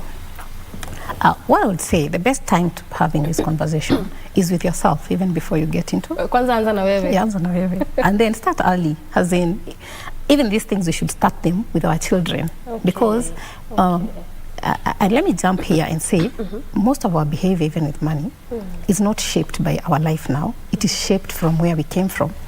And I'll tell you for free that not that everyone did discuss about this. Most people discuss even when they come together. But discussing and writing things and doing things is one thing. But doing them and actualizing them is another thing. And now remember, we've come together. I'm coming from this background, you're coming from this background. Yes, we've written down and we have what we need to do, but there are other things that are operating in ourselves. Yeah, the beliefs that we have, the systems that were instilled when we were young. Yeah. So why am I saying we need to start as early? Start working on yourself even before you get into this marriage. And even for parents, can we start talking to our children and actually role modeling to our children the best things or the best way to do? Because there is no one size fits all. It can't be, there can never be one size fits all families or couples or even individuals. It has to come from a personal point of looking things and doing things. Yeah. So then how do you start working on this one on yourself? On yourself. Yeah. One thing, and this is the best thing I usually tell everyone, is self-awareness. Know yourself. I know Peter will talk about now the financial life cycle. Know yourself. And right now, it doesn't matter where you are. Know where you are at with your finances and at your life cycle, so that now you are able to adjust from there.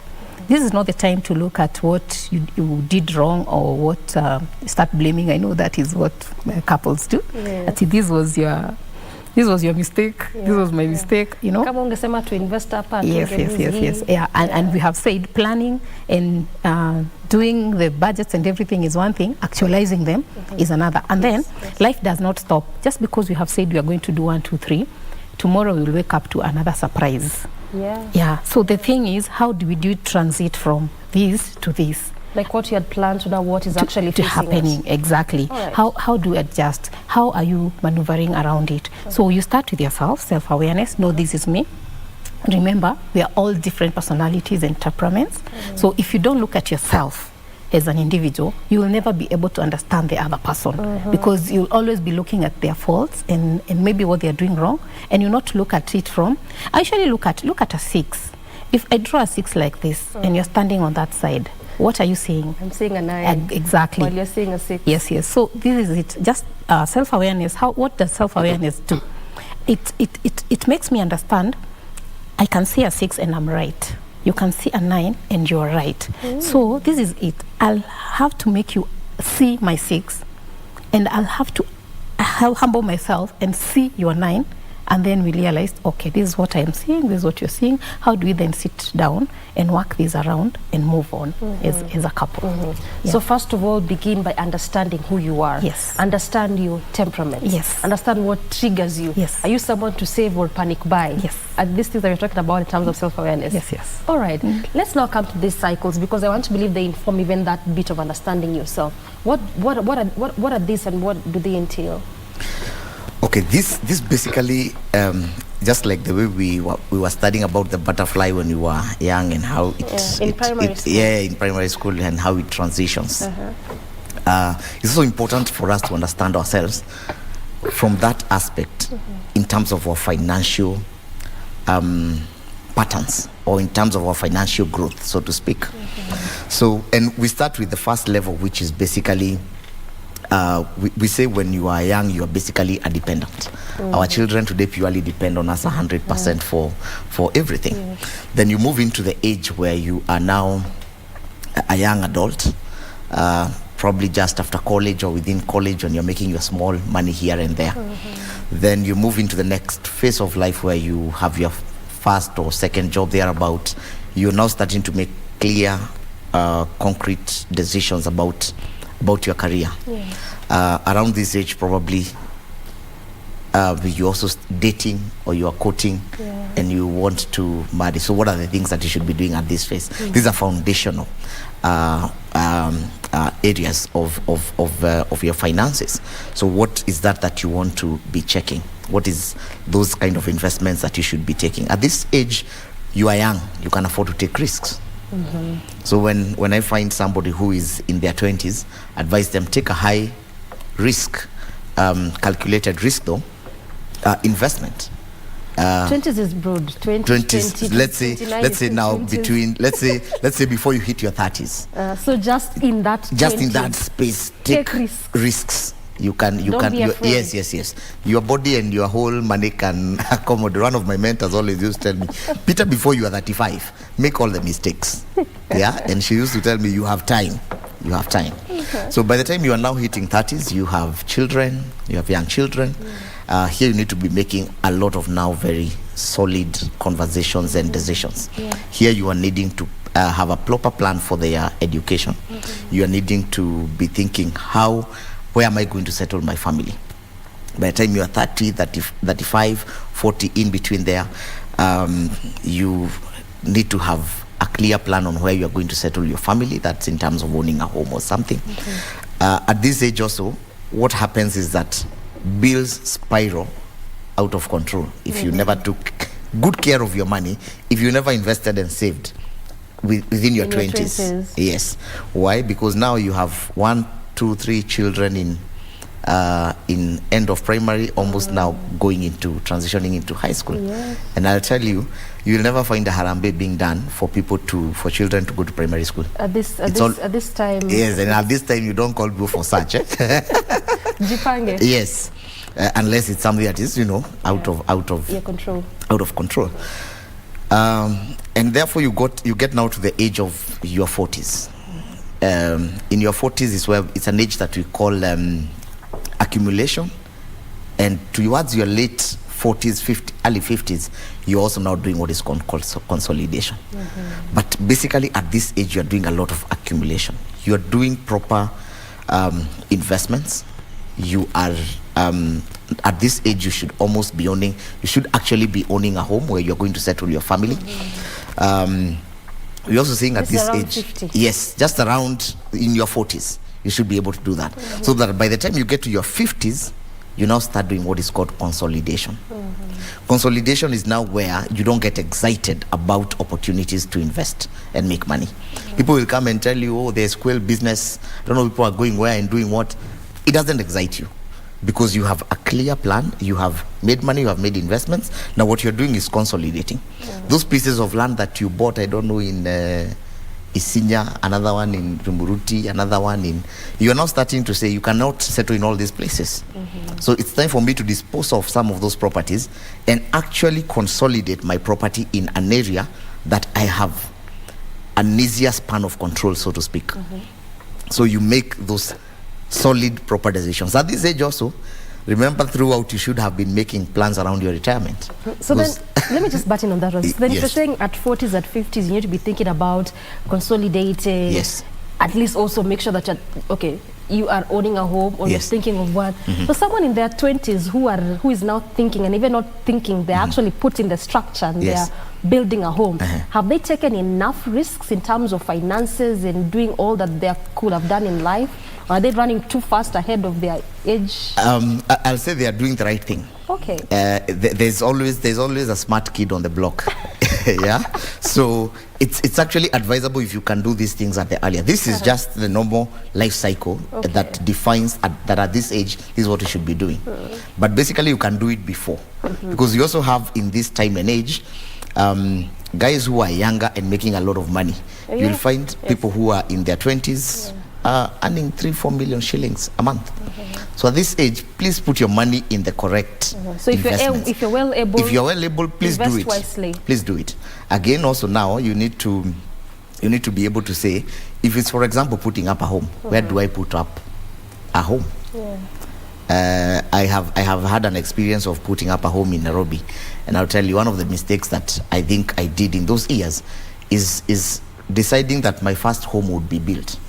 So it took a lot of time from my career focusing on building a home other than building my career. So I always say, if you have the money, first home, please buy. When you are at that younger, don't build. But what's the difference anyway? And I'll come to you, Marcel. What's the difference anyway? If you the want difference to build is or basically buy? is basically Would it cost you time. the same amount? They say it's more expensive to buy, which I agree based on whichever side of the divide that you choose to look at it from. But look at it. At this time when you are building your career, the one advantage that you do not have is time. Okay. Because there's a lot of demand on your time at your workplace and building your career, be it your side business or anything else. So this time, basically, you find many people take time off their schedule and off their careers to go and concentrate on building. I did not say it's bad. Lazima ukue hapo. Unless you now have the money to go and pay a contractor and who runs end to end with your project, then I would highly advise that at the earliest, at your first home, please buy. Why? It is not your dream home. Your first home will never be your dream home. It's just something you're buying for convenience. Who said? I'll give you an example. One of my clients the other day called me and told me, Peter, I've gotten a new job. I've moved in from earning 250,000. I'm now earning 500,000. So me, Peter, let's have a sitting. And so we had a sitting, and he told me, Peter, I want to buy this home, about 13 million. I told him, well, that's good. Where do you want to buy it? Somewhere off, just slightly a bit out of town.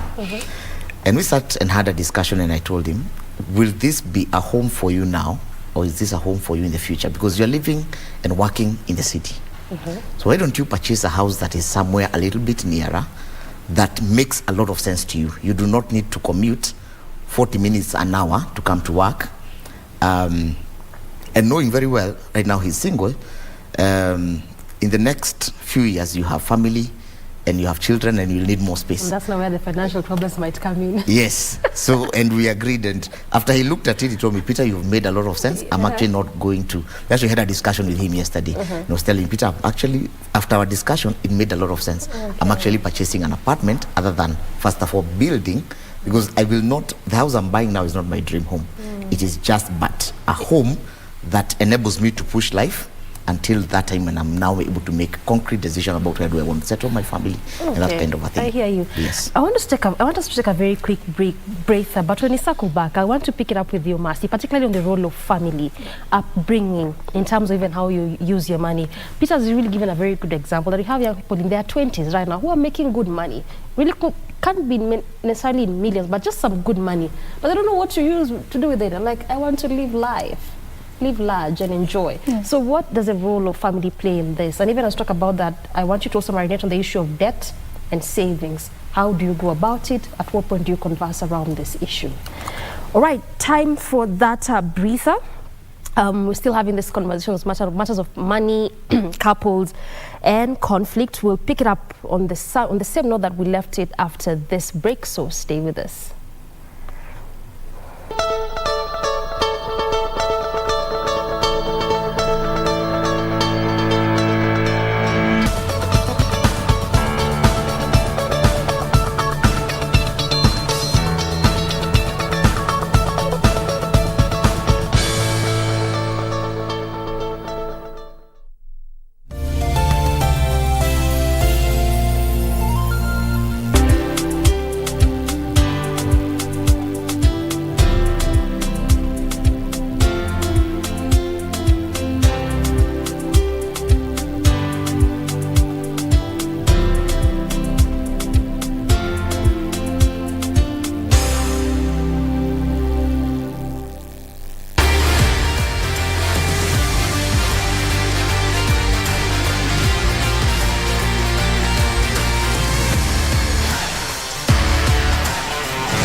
Utanileteaje mtu ambaye haelewi hata Kiswahili tutaelewana mimi na yeye kivipi? Ama ataelewana na customer kivipi? Umechelewa. What is the time now? Ni sina saa. Unagocha wakati unataka unafikiria yani business yako. Mpira yana imeshika kushika. Kutope. Pira ndailecheloa kumalizika. Sasa vile lecheloa na mimi akachelewa kulala na kuamka. Kucha tuweke hapa. Hii vitu ndogo ndogo ndio sitaki mimi. Mugaka. Mugaka sile kwa pia hilo.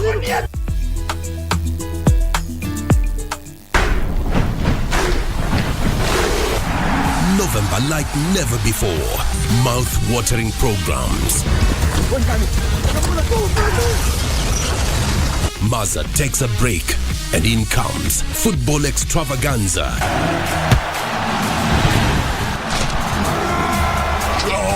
And a bouquet of the best of movies from the Orient lined up for you. Oh yes, November 2022 is like never before. Only on KBC Channel 1.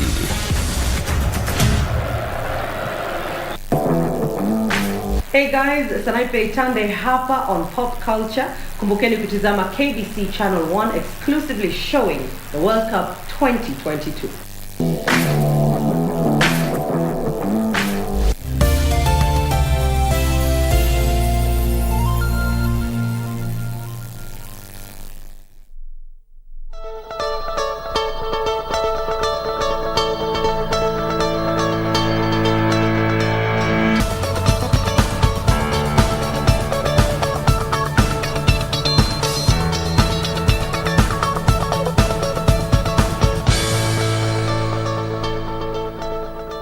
Exactly 6 minutes past the top of the hour. We continue our pace with our last conversation, still holding court with my guest, that is Peter Mbui Gitau, founder and CEO of Excellence Molders International, to my immediate left, and also Mercy Chege Mwangi to my extreme left, who is the program coordinator at Excellence Molders International, still on the issue of money, couple and conflicts.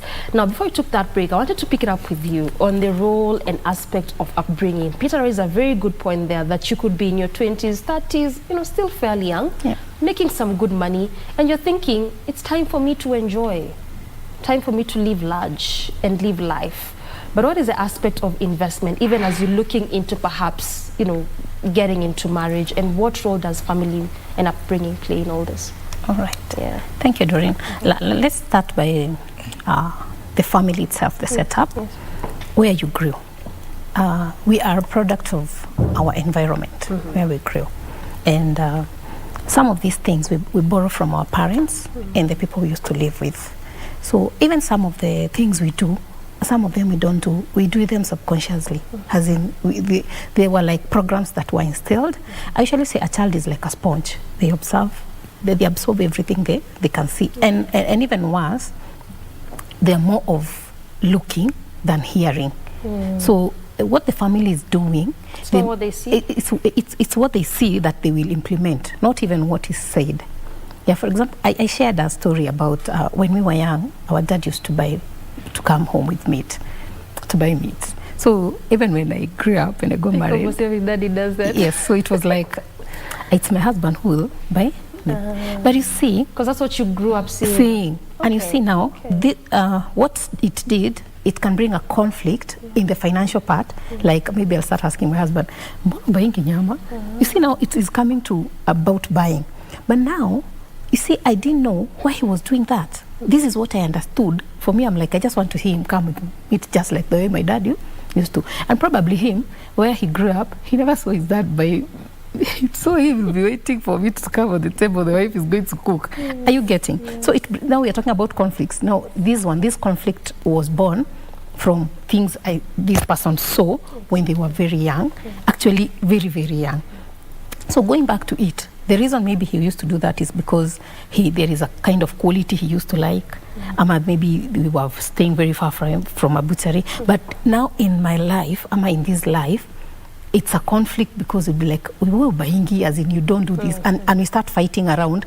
You're not like my father, you're not like, are you getting? So this is where the family comes in. Everything that is done in the family affects us in the future without even us knowing. So you were talking about the aspect that you're in the 20s and you're chopping money. Probably some of these things, like what Getao said about they used to go out every Sunday. Maybe the kids used to see our parents take us out every Sunday, and that child will grow with that thing just every Sunday. You see, it's like a program. So this is where I was talking about, even as you grow, and you have to first get self-awareness, and also deal with the things that you saw and interrogate them. Now, until I sat down and asked my dad, why did you used to buy meat? And now he started saying, and this you're asking already married? Of course, and an adult actually, after even having the conflict, probably, and it's now self-awareness. I'm like, no, why was he buying? And then now you find out it had nothing to do with money. But in this marriage, it has brought money issues. Yeah, it's just because of what I saw. So again, it's most of the things is what they saw. It's what they are doing now. So you'll see somebody chopping money and you'll ask them, hey, what is happening? As we used to. And until you ask is when they realize, as we used to. So even when he was doing, he wasn't like knowing what he's doing. Yes, and I usually say a program is like, if you print a letter and then you have a mistake, an error, and then you start rubbing, you rub on the paper, and then you want to correct, then you go and print again without correcting the program. Are you getting? Without correcting it on the machine, you will print the same thing. So there's nothing you're doing. There's nothing you're doing. So you have to go back and look at maybe how I was raised, see what you can adopt, see what you can drop, and now start understanding, now this is me, this is this time. I'm married to this person who gets excited when they see money. Now that is the aspect of family. And now as you move as a couple, you start now also knowing what do we want to pass down to our children. The culture of saving. How do we involve them in decision making when it comes to money? Do we sit down and say we want to buy A, B, C, and D? And again, you talked about investment and savings. It's very good to now again realize in any kind of savings, you have to have like 3 kinds of saving. We'll come to that. Just hold on that thought with investment and saving, because I want you to elucidate further on that issue of upbringing. Why? Because it's just one of those things that you realize in our day, age, and time, you quite come across it. Kwetu, it was inafanywa hivi. When I was living in my parents' house, someone would say, Mom will do this as Dad is doing this. Yes. Just from your example, Yes. Dad will be bringing meat as Mom is cooking that meat. So you realize in good number of marriages these days, there's the aspect of unlearning, relearning. Yes. At what point, or what exactly do you need to know that now this moving forward, much as for 25 years of my life, I have known this. On my 26th year of being married, you know, for example, this is something that I now need to shun away because based on the person that I'm now beginning to live with, it's not how they used to do things. How do you start doing that which you've learned for almost quarter of your life? Yeah, I can tell you it's one of the hardest things that you have to do, working on yourself. It is never an easy thing. And when it comes to marriage, I usually see that people usually go for premarital counseling and actually maybe therapy sessions before you get into. These are the things that are addressed there, because you have to start now addressing things that might pop up in the marriage, and that's where you need to discuss these things and deal with them, because as you have said, you're coming from different backgrounds. Exactly. Yeah, so sit down and again, it is okay to invite a financial analyst. That's what Peter does, as early as that. Yeah, so that we can analyze where are we, and when you're doing that analyzation is where you pick those things. Oh, this I thought it is done like this. Oh, this I think, and then now you start working on yourself. Yeah, it is not easy actually going back and undoing and learning, relearning and learning new things. Yeah, it takes time, but it is doable. But if you're willing to, yes, you can. Yes. So then how do you manage that aspect of expectation? Because also from what Mercy is talking about, I'm reading a lot of expecting. That I did things this way. So I'm also expecting that you need to be understanding, you know, as a spouse. How do you then manage that aspect of expectations in these relationships and marriages? Okay, I like to look at it from this aspect. And at times we've had at us all times with my wife when I say love at times becomes one of the least important ingredients in marriage. It is actually one of the least important ingredients. I say there needs to be understanding, there needs to be trust, there needs to be compromise, and needs to be love. Now, people are coming in from a mindset that has been placed in them for their entire life. As Mercy was saying, Dad used to do. Yes. My mom used to do this. So our family, this is how we do things. So unfortunately, even in the premarital classes that happen today, finances are not adequately addressed. So people leave a chunk of people will discuss all other things regards family, you know, expectations, sex, children, you know, but they leave out the part that is important in this thing, being that we are living in a world where money is the mover. So the center. So the center of making things happen. Yeah. So that being the case, then we forget to now also handle that transition very well. So we transition into marriage life with an expectation of singlehood. So you are on this side of the divide, yet in terms of where your mind is, but physically and in life you're on this other side. So there will always be conflicts. That's why people will argue around very basic things in marriage, and actually they then become a conflict area in that relationship. And it's because, as you had asked a question earlier, when do you start discussing money in a relationship? Please start this discussion when you meet. From like the onset. Don't be scared. Yes, at the onset. You know, someone will say, you're going too far. We are still here. No. Please handle it there. So that you know what you are dealing with and what you are getting yourself into. Our chairman the other day was telling us about a gentleman who actually had this kind of a big was a big talker, and he's met this lady and they have fallen in love and they are planning a wedding, and the guy has basically not shown the lady the honest truth side of him. And it happens quite a lot. Once they kanairo, in Nairobi, you meet somebody who's always telling you big things. I was with And there's Sijui, who nothing. I will be hanging out with somebody at the parliament. Yeah. Now, so you who is coming in with a lot of excitement that you're going to get married to this guy who is doing very well, And at this point, you began building the expectations. and you build an expectation. Okay, so because this weekend he had a gig and he introduced you to Sijui, which politician or which big business guy, you think this guy must then be living the life. Until you now get into marriage and are living together. Then you realize, okay, this guy didn't have what he was claiming to be. The same thing with our beautiful ladies. Some of them will actually come off rich themselves. And by the time you are getting into a relationship, this man has an expectation that this woman is doing very well. We are coming in together. We are, Because right now it's actually two-sided. yes, we are putting our plans together and merging and moving forward. Then you meet this person is not even a shadow of what they have been telling me about.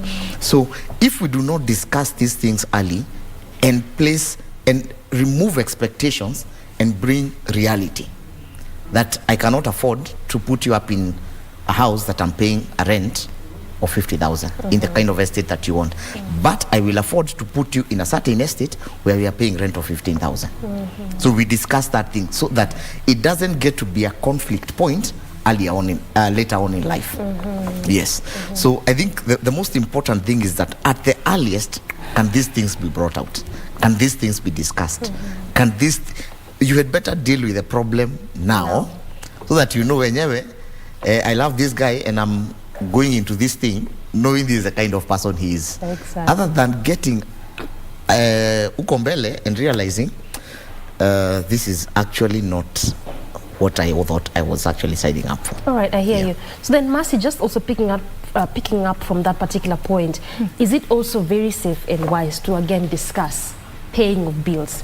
Because then, take a very classical scenario, just as Peter has rightfully put, on the onset, that you've met maybe a week or 2 weeks later, be discussing these things. But then imagine you're asking someone, so in the event we marry, I'll be paying rent while you're paying for food. So then one thinks, okay, ndo tumeanza tu. We are still trying to know ourselves. Where have you got to the point of when we marry, you'll be paying rent while I'm paying for food, you'll be paying school fees while you're doing this? When is a good time to discuss paying of bills? Because from what Peter has said, it actually could be a very big cause of conflict in families. Right. I like what you have said from the onset. And I can tell you, there are so many people who do that even from the onset. They say this is what you're going to do. But again, we say this is the time where you're consulting about everything. So even paying bills is not a big deal. And you are all earning. And so it starts well. But life is happening. And this is when we talk about transitions. Things start happening. Yeah, we've come, you're working, I'm working. Even if you tell me to pay the rent, even if I'm the lady, I won't feel anything. But as time goes, we forget about transitions. And that's where issues come. You have to always evaluate what is happening in your life. You have to keep on looking, this is what we said we are doing, how are we doing? Yeah. And remember, we make so many mistakes, especially financial mistakes. Usually, this is a topic that is never taught even in school. So we are learning while we are doing life, right? So as you are doing this, watch out for the transitions. We were working together. We didn't have a child. The child has come. It's the lady who is going to go for leave. She's the one who is going to do what? At this point, some things have to shift. But you see, we forget that it is a transition, so we don't shift, we don't do what is supposed to be done. So instead of now addressing the issue, we start opening up wounds maybe that were covered before. This is when now your childhood issues start coming. That's why we said you start dealing with yourself. Yeah, the self-awareness. The self-awareness. Even when you're going through these transitions, this is happening to me. So we need to have an open conversation. So the first thing is, how do you communicate about money? How well do you communicate about money? How is your 6 and your 9 working? Are you able to come and realize, okay, at this time, I think you need to take a break from work. I'll take the big chunk of bringing in the money as you take care of the child. These deep conversations, they are very important. If they are left unaddressed, that is where conflict starts. And one person will start feeling overwhelmed. Yeah, and then there are other changes that happen along the way. Someone has lost a job. Yes. Yeah, you know, so many other things, and we all experienced COVID-19. How did people transit during that area? What happened? So many breadwinners lost jobs. Yeah, so how are they able to adjust and be able to manage? Yeah, so it is a whole thing about how do you communicate and how aware are you about yourself where you are as a person. And when you have self-awareness, you're able even to help your partner come to terms or even get into a page where you're able to talk despite whatever is happening. No matter how big or small, you're able to deal with it in the right way that's supposed to be dealt with. Now I see why your earlier point was self-awareness. Yes. Begin by understanding who you are. Yeah. So then what role does personality play in handling of money? We have 4 personality types. And we go to the extent of saying some are even, depending on the personality type that you fall in, some are actually very spendthrifts, some are so closed in. What role does personality play in how you handle money? Okay. It's interesting when you now talk about money in a relationship. It goes to both extremes. That when you don't have money, there can be conflict. When you have money, there's still conflict. So where do you really strike the balance? Yeah? Or do you just have enough of it? Yeah, just good enough to sustain. And just but also again, good enough to sustain wouldn't make you make investments and grow. That's now the flip side. That's why we're here talking about this. Yes. So at what stage, you've asked at what stage do you discuss the conflict issues around money and subsequently where does the personality kick in? Now people have money traits. There's a way that you know this guy has money around the conversations that he's having. There is a way you will know this lady has money based even on how they dress. Interesting. There is a place that you'll see me hanging out and know Peter has been paid. There's a way I'll talk, and at times you hear a man has come home, he doesn't have money, and he's asked a question. Probably let's use an example that has been used over and over again of your wife asks you for money to buy a matchbox, and you simply vent back and say, kwani siku hizi mnakula viberiti? You know, and you can imagine. Yes, there's a way you respond that the question that you are answering is not the question that you have been asked. Yeah, it's just answering very direct. Yes, you are answering another question of the state of mind around the question that you have been asked. So you are actually trying to say, I don't have money. So how do you then define this how do our traits, our personal traits affect our money habits? And that's now where you as a couple need to have this discussion and decide who even takes care of our monies. Who, because there are men who, when money, yes, who is a good guy in managing finances, who is a good person in terms of looking for the money. So and how do we then marry these two and make our family move forward? You'll find in a certain family the guy is hardworking, he's a guy who will get the deals done, but believe you me, in terms of managing money, he's a zero. He's a guy who, when there's money, probably he goes out with his friends, pewa, getting home to the wife, and where is money? We hang out with friends, spent a cool you can't even account for it. So you have to know who carries what personality in a marriage or in a relationship, and then you give them a task that takes care of your finances in accordance to his or her strengths, so that you're then able to avoid conflict that would come later on in life out of probably the way somebody managed money. And I see this, funny enough, many women are very good at this.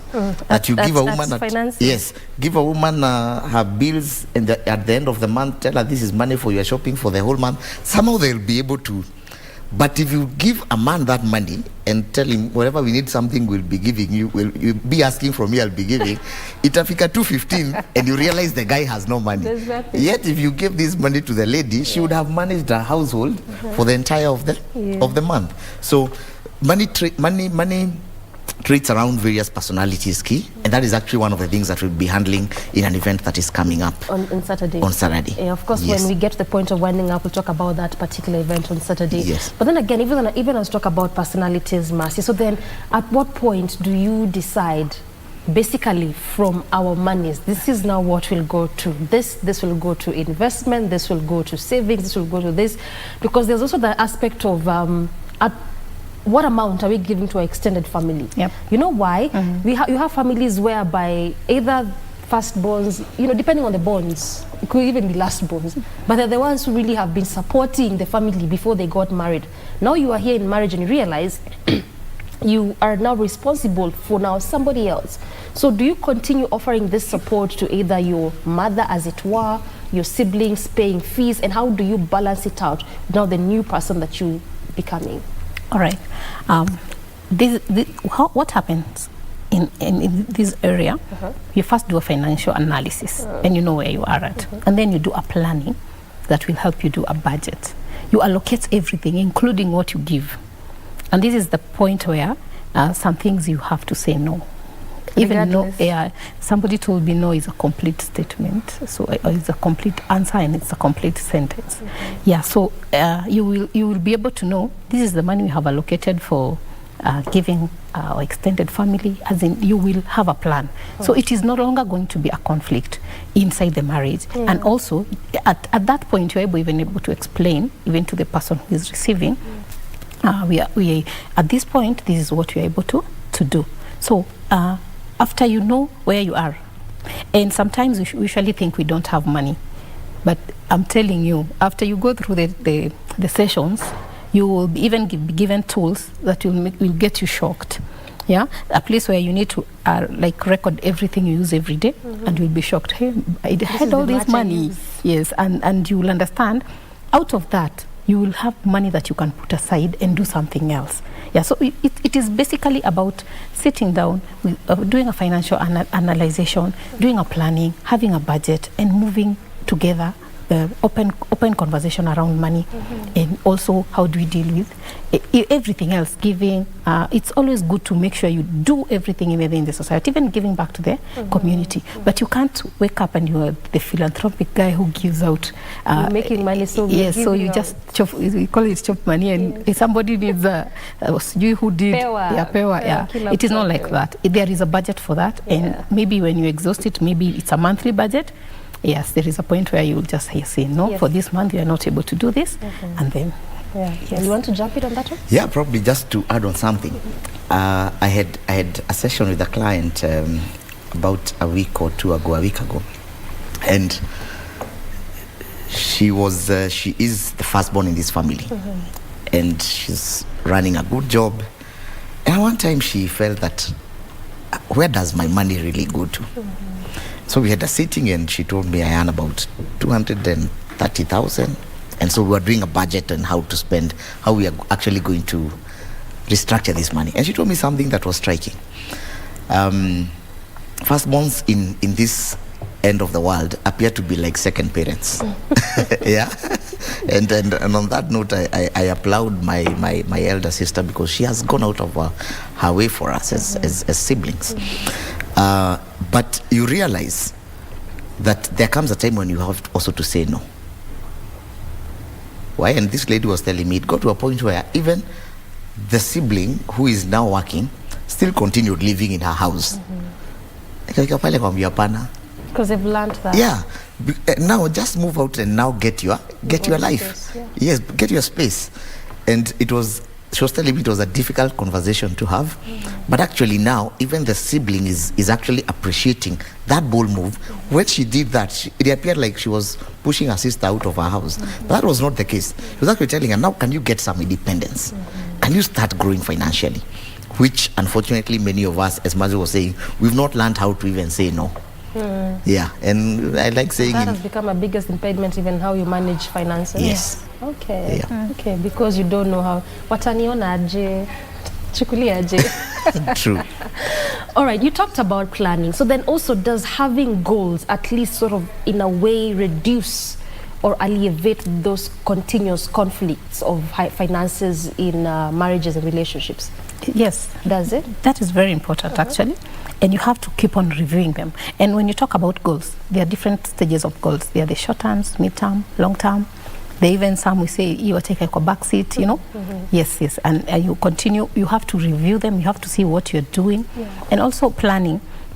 And maybe this is one of the most important thing, probably I'll tell people who are also planning.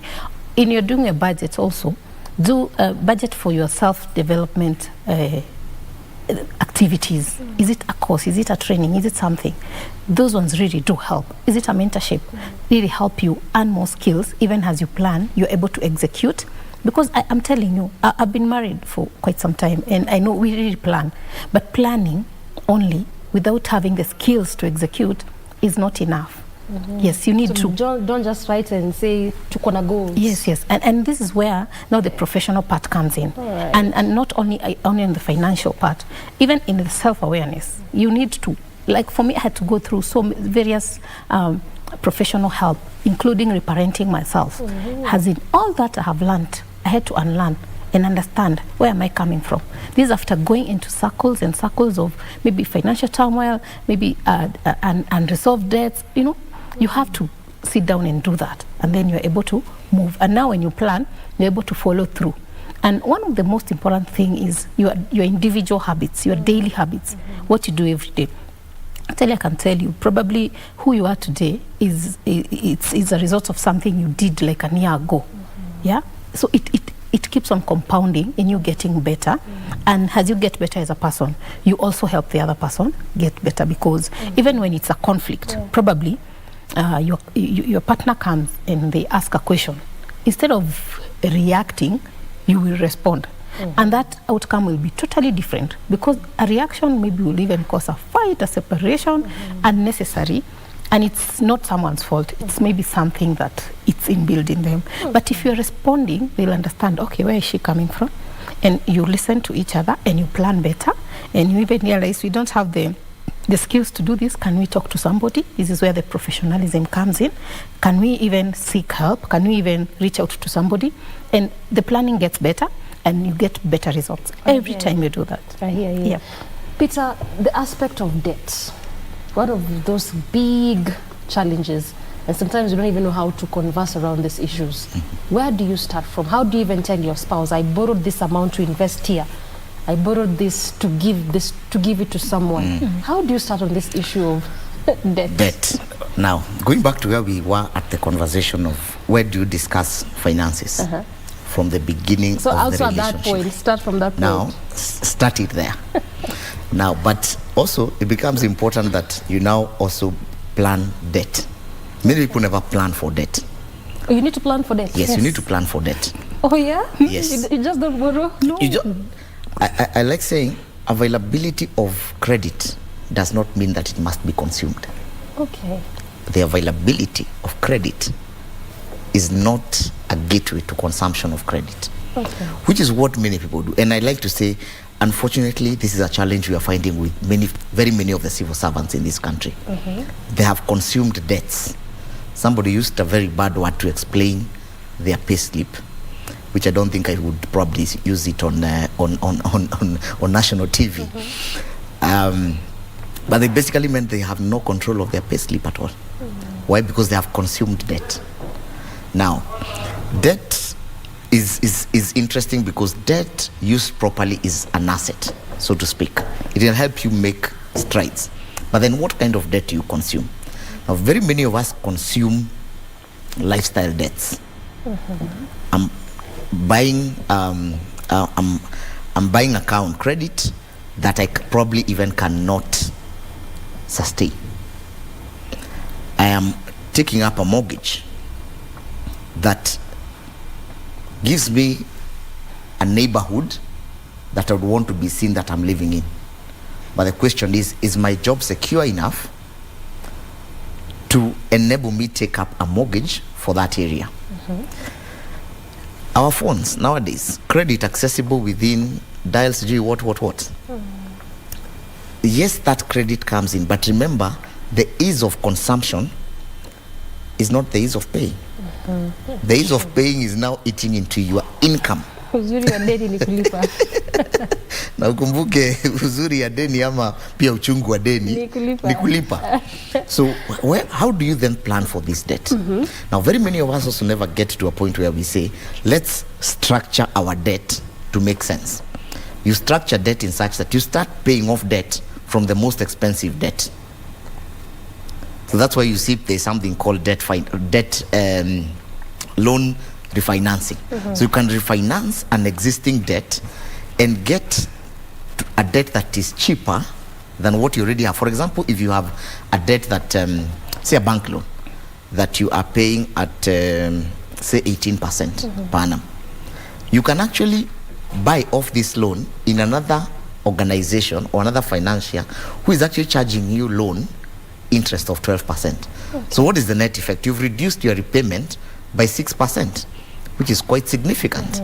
Then you find people who have opportunities to get credit that is cheap. For example, I want to say our very good civil servants have probably something like the National Housing Corporation, which gives mortgages at very affordable rates. I know that getting there is very competitive, but really you find many people going now to banks to actually take up credit to purchase a home that is more than double the interest rate that National Housing Corporation, for example, gives. And if you're just to be a little bit patient, you probably will land yourself a house there.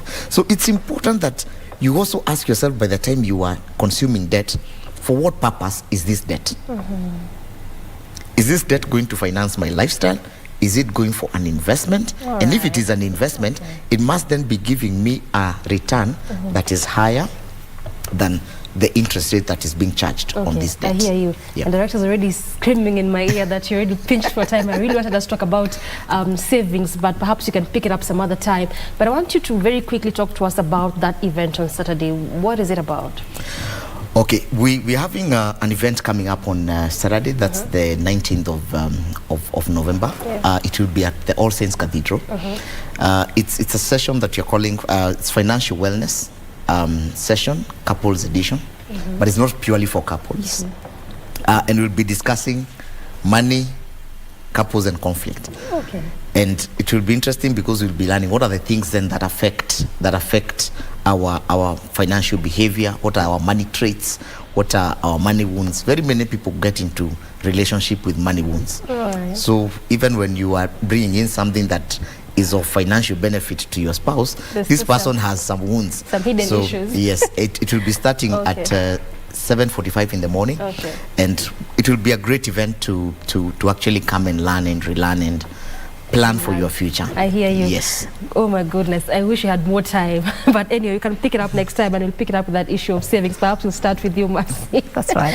On that one. But anyway, many thanks for making time, just at least helping us understand the whole idea of couples and conflicts and what people really can do, whether couples or not. There's still lessons to learn when it comes to finances and managing of it thereof. Asante sana.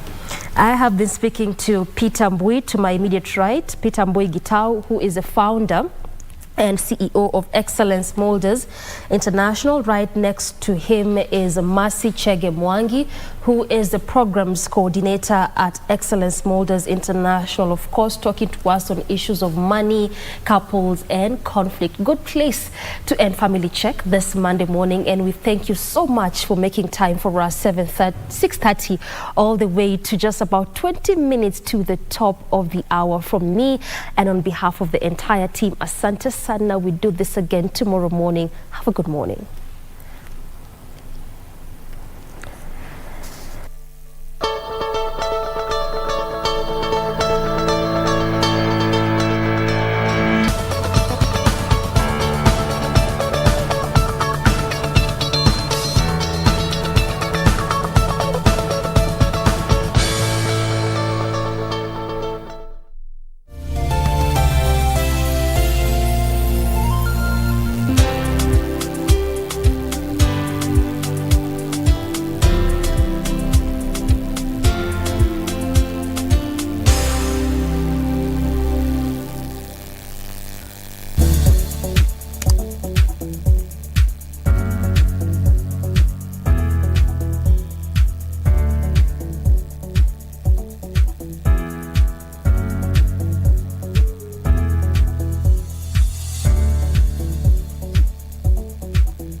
a free kick.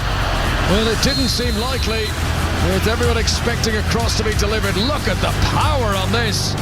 Bending away from Marcos. I think it brushed the back of Roque Jr. on the way through.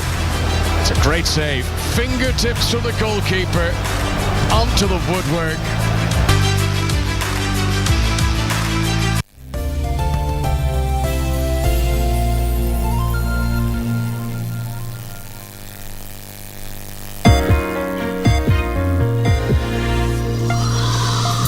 Hii ni Mitikasi Leo, makala kutoka BBC. Yaliyomo Afrika Kusini kuondoa vikwazo vya visa kwa Wakenya kuzuru nchi hiyo kwa muda wa miezi mitatu kwa mwaka bila cheti hicho. Baadaye zaidi ya wanyamapori 1000 wafariki kutokana na chachu ya mabadiliko ya tabia nchi inayoendelea kushuhudiwa nchini Kenya. Kisha Uganda kufunga shule zote nchini humo katika muda wa wiki 2 zijazo baada ya wanafunzi 8 kufariki kutokana na virusi vya Ebola. Mbashara kutoka Nairobi, Kenya. Twende kazi.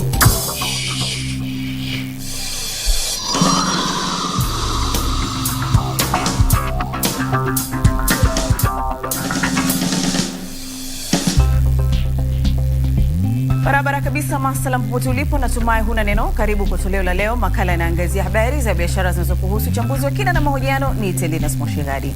Na kuanzia Januari mwaka ujao, Wakenya wataruhusiwa kuingia nchini Afrika Kusini bila visa na kisha kukaa nchini humo kwa muda wa miezi mitatu bila cheti hicho. Hii ni kufuatia tangazo hili ambalo limefanywa Jumatano hii katika mkutano baina ya Rais wa Afrika Kusini Cyril Ramaphosa na Rais wa Kenya William Ruto mjini Nairobi. Hatua hii inalenga kurahisisha biashara na usafiri wa watu katika nchi hizo mbili. Hata hivyo, makubaliano hayo yanaruhusu kutimuliwa kwa Wakenya wanaoshiriki vitendo vya uhalifu au kiukaji wa sheria nchini Afrika Kusini.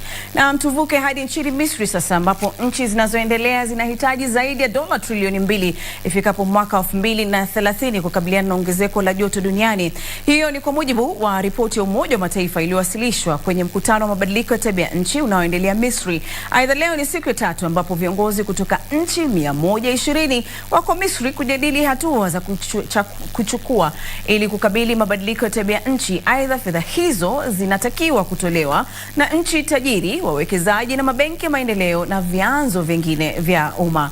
Kuwajibikia mzigo huo, Uingereza imetangaza kuwa itatoa dola bilioni 13.27 kama ufadhili kwa miradi ya kukabili mabadiliko ya tabia nchi. Kando na ufadhili huo, Uingereza itatoa dola milioni 228.9 kwa utaratibu mpya wa kushughulikia mazingira katika Benki ya Maendeleo ya Afrika ili kusaidia nchi zilizo hatarini kukabiliana na athari za mabadiliko ya tabia nchi. Na tukiendelea na swala la mabadiliko ya tabia nchi, maafa ya wanyamapori wanaotegemea nyasi yanaendelea kushuhudiwa nchini Kenya. Zaidi ya wanyamapori 1000 wanaripotiwa kufa kwa mbuga ya wanyamapori ya Amboseli ambayo ni kati ya zilizoathirika. Tunaungana na mwandishi wa BBC Ann Ngugi ambaye amekuwa akifuatilia taarifa hii katika mbuga hiyo ya Amboseli. Hali ni mbaya katika hifadhi ya kitaifa ya wanyamapori Amboseli kusini mwa Kenya, ambapo athari za kiangazi ni wazi, huku wanyama wakipata taabu kupata lishe. Ardhi ni kavu na jua halina huruma katika eneo hili. Mizoga ya wanyama wa pori waliosalimu amri kwa ajili ya hali ngumu hapa ni dhihirisho la maafa ambayo yametokana na kiangazi hiki. Kusema kweli inauma, inatutia wasiwasi kwamba tujui siku za usoni, na inatutia katika hali ya kukua na uoga sana sana, kwa sababu ukijaribu kuangalia hawa wanyama wa pori wachana na wa nyumbani ni chakula yetu. Hawa wanyama wa pori wanachangia katika mapato yetu sisi jamii ya Wamasai. Vifo hivyo vimewatamausha wengi, na uvundo wa mizoga hiyo ni kumbusho la kila mara la mauti ambayo sasa yamegeuka kuwa jambo la kawaida. Tulishuhudia tukio la kukatisha tamaa la tembo mkubwa anayedhaniwa kuwa zaidi ya miaka 40 akifa mbele ya macho yetu. Wote tuliokuwa hapo hatukuwa na la kufanya. Tunaelezwa ndovu huyu alikuwa hapa tangu juzi alipolemewa. Ni siku kadhaa tu ambapo serikali nchini Kenya imetoa takwimu na idadi ya wanyama ambao wamefariki katika mbuga tofauti za wanyama kutokana na baa la njaa linaloshuhudiwa nchini humo. Bado hali kama hii, kama ambavyo tumeshuhudia ndovu huyu ambaye anakisiwa kuwa na zaidi ya miaka 40 akifariki. Ni kitu ya kuogofya sana na iko na uchungu mwingi sana tukiona wanyama wakubwa kama hawa wakianguka. Jaribu kuangalia boma tu iko hapa karibu.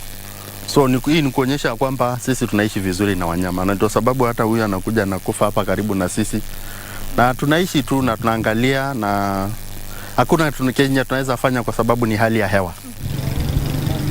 Kulingana na wakazi, hili ni jambo ambalo linashuhudiwa kila siku.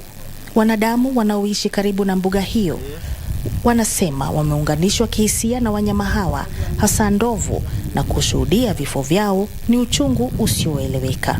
Wataalam pia wana wasiwasi. Hatujaiona hii kwa miaka mingi sana, zaidi ya 40.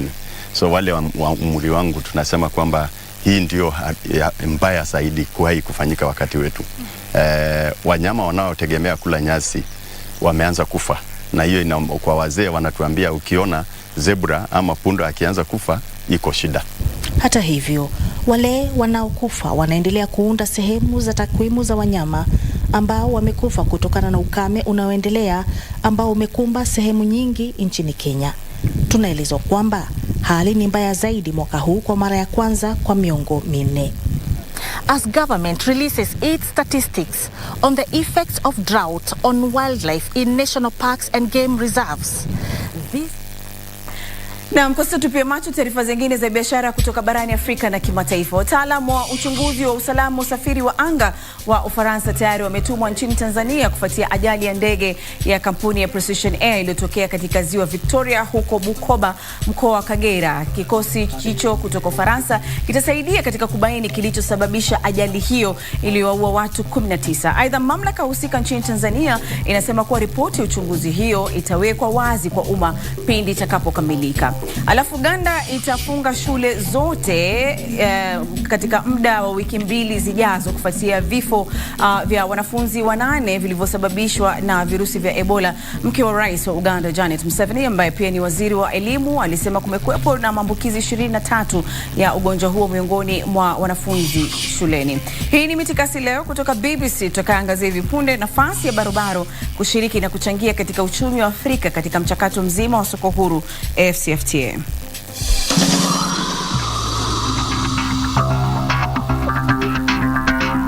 Na tusonge mbele. Afrika ina idadi kubwa ya barobaro duniani kote, hii ikiwa 70% ya jumla ya idadi, ambao wengi wao wako chini ya umri wa miaka 30. Licha ya uwepo huu, ukosefu wa ajira, mtaji wa kuanzisha biashara na matatizo mengineyo unaonekana kuzonga barobaro hawa. Na muungano au mwongozo wa kufanikisha soko huru Afrika AfCFTA ulizinduliwa mapema mwaka huu kwa lengo la kukuza soko moja huru barani kote. Kufikia sasa nchi za Kiafrika 8 ikiwemo Cameroon, Misri, Ghana na Kenya, vile Mauritius, Rwanda, Tanzania na Tunisia zimetangulia kushiriki katika majaribio ya mradi huo. Je, vijana wanaofanya biashara wanawezaje kufaidika kutokana na mradi huu? Wiki hii wawakilishi kutoka nchi mbalimbali barani wanakongamana mjini Kampala kwa siku ya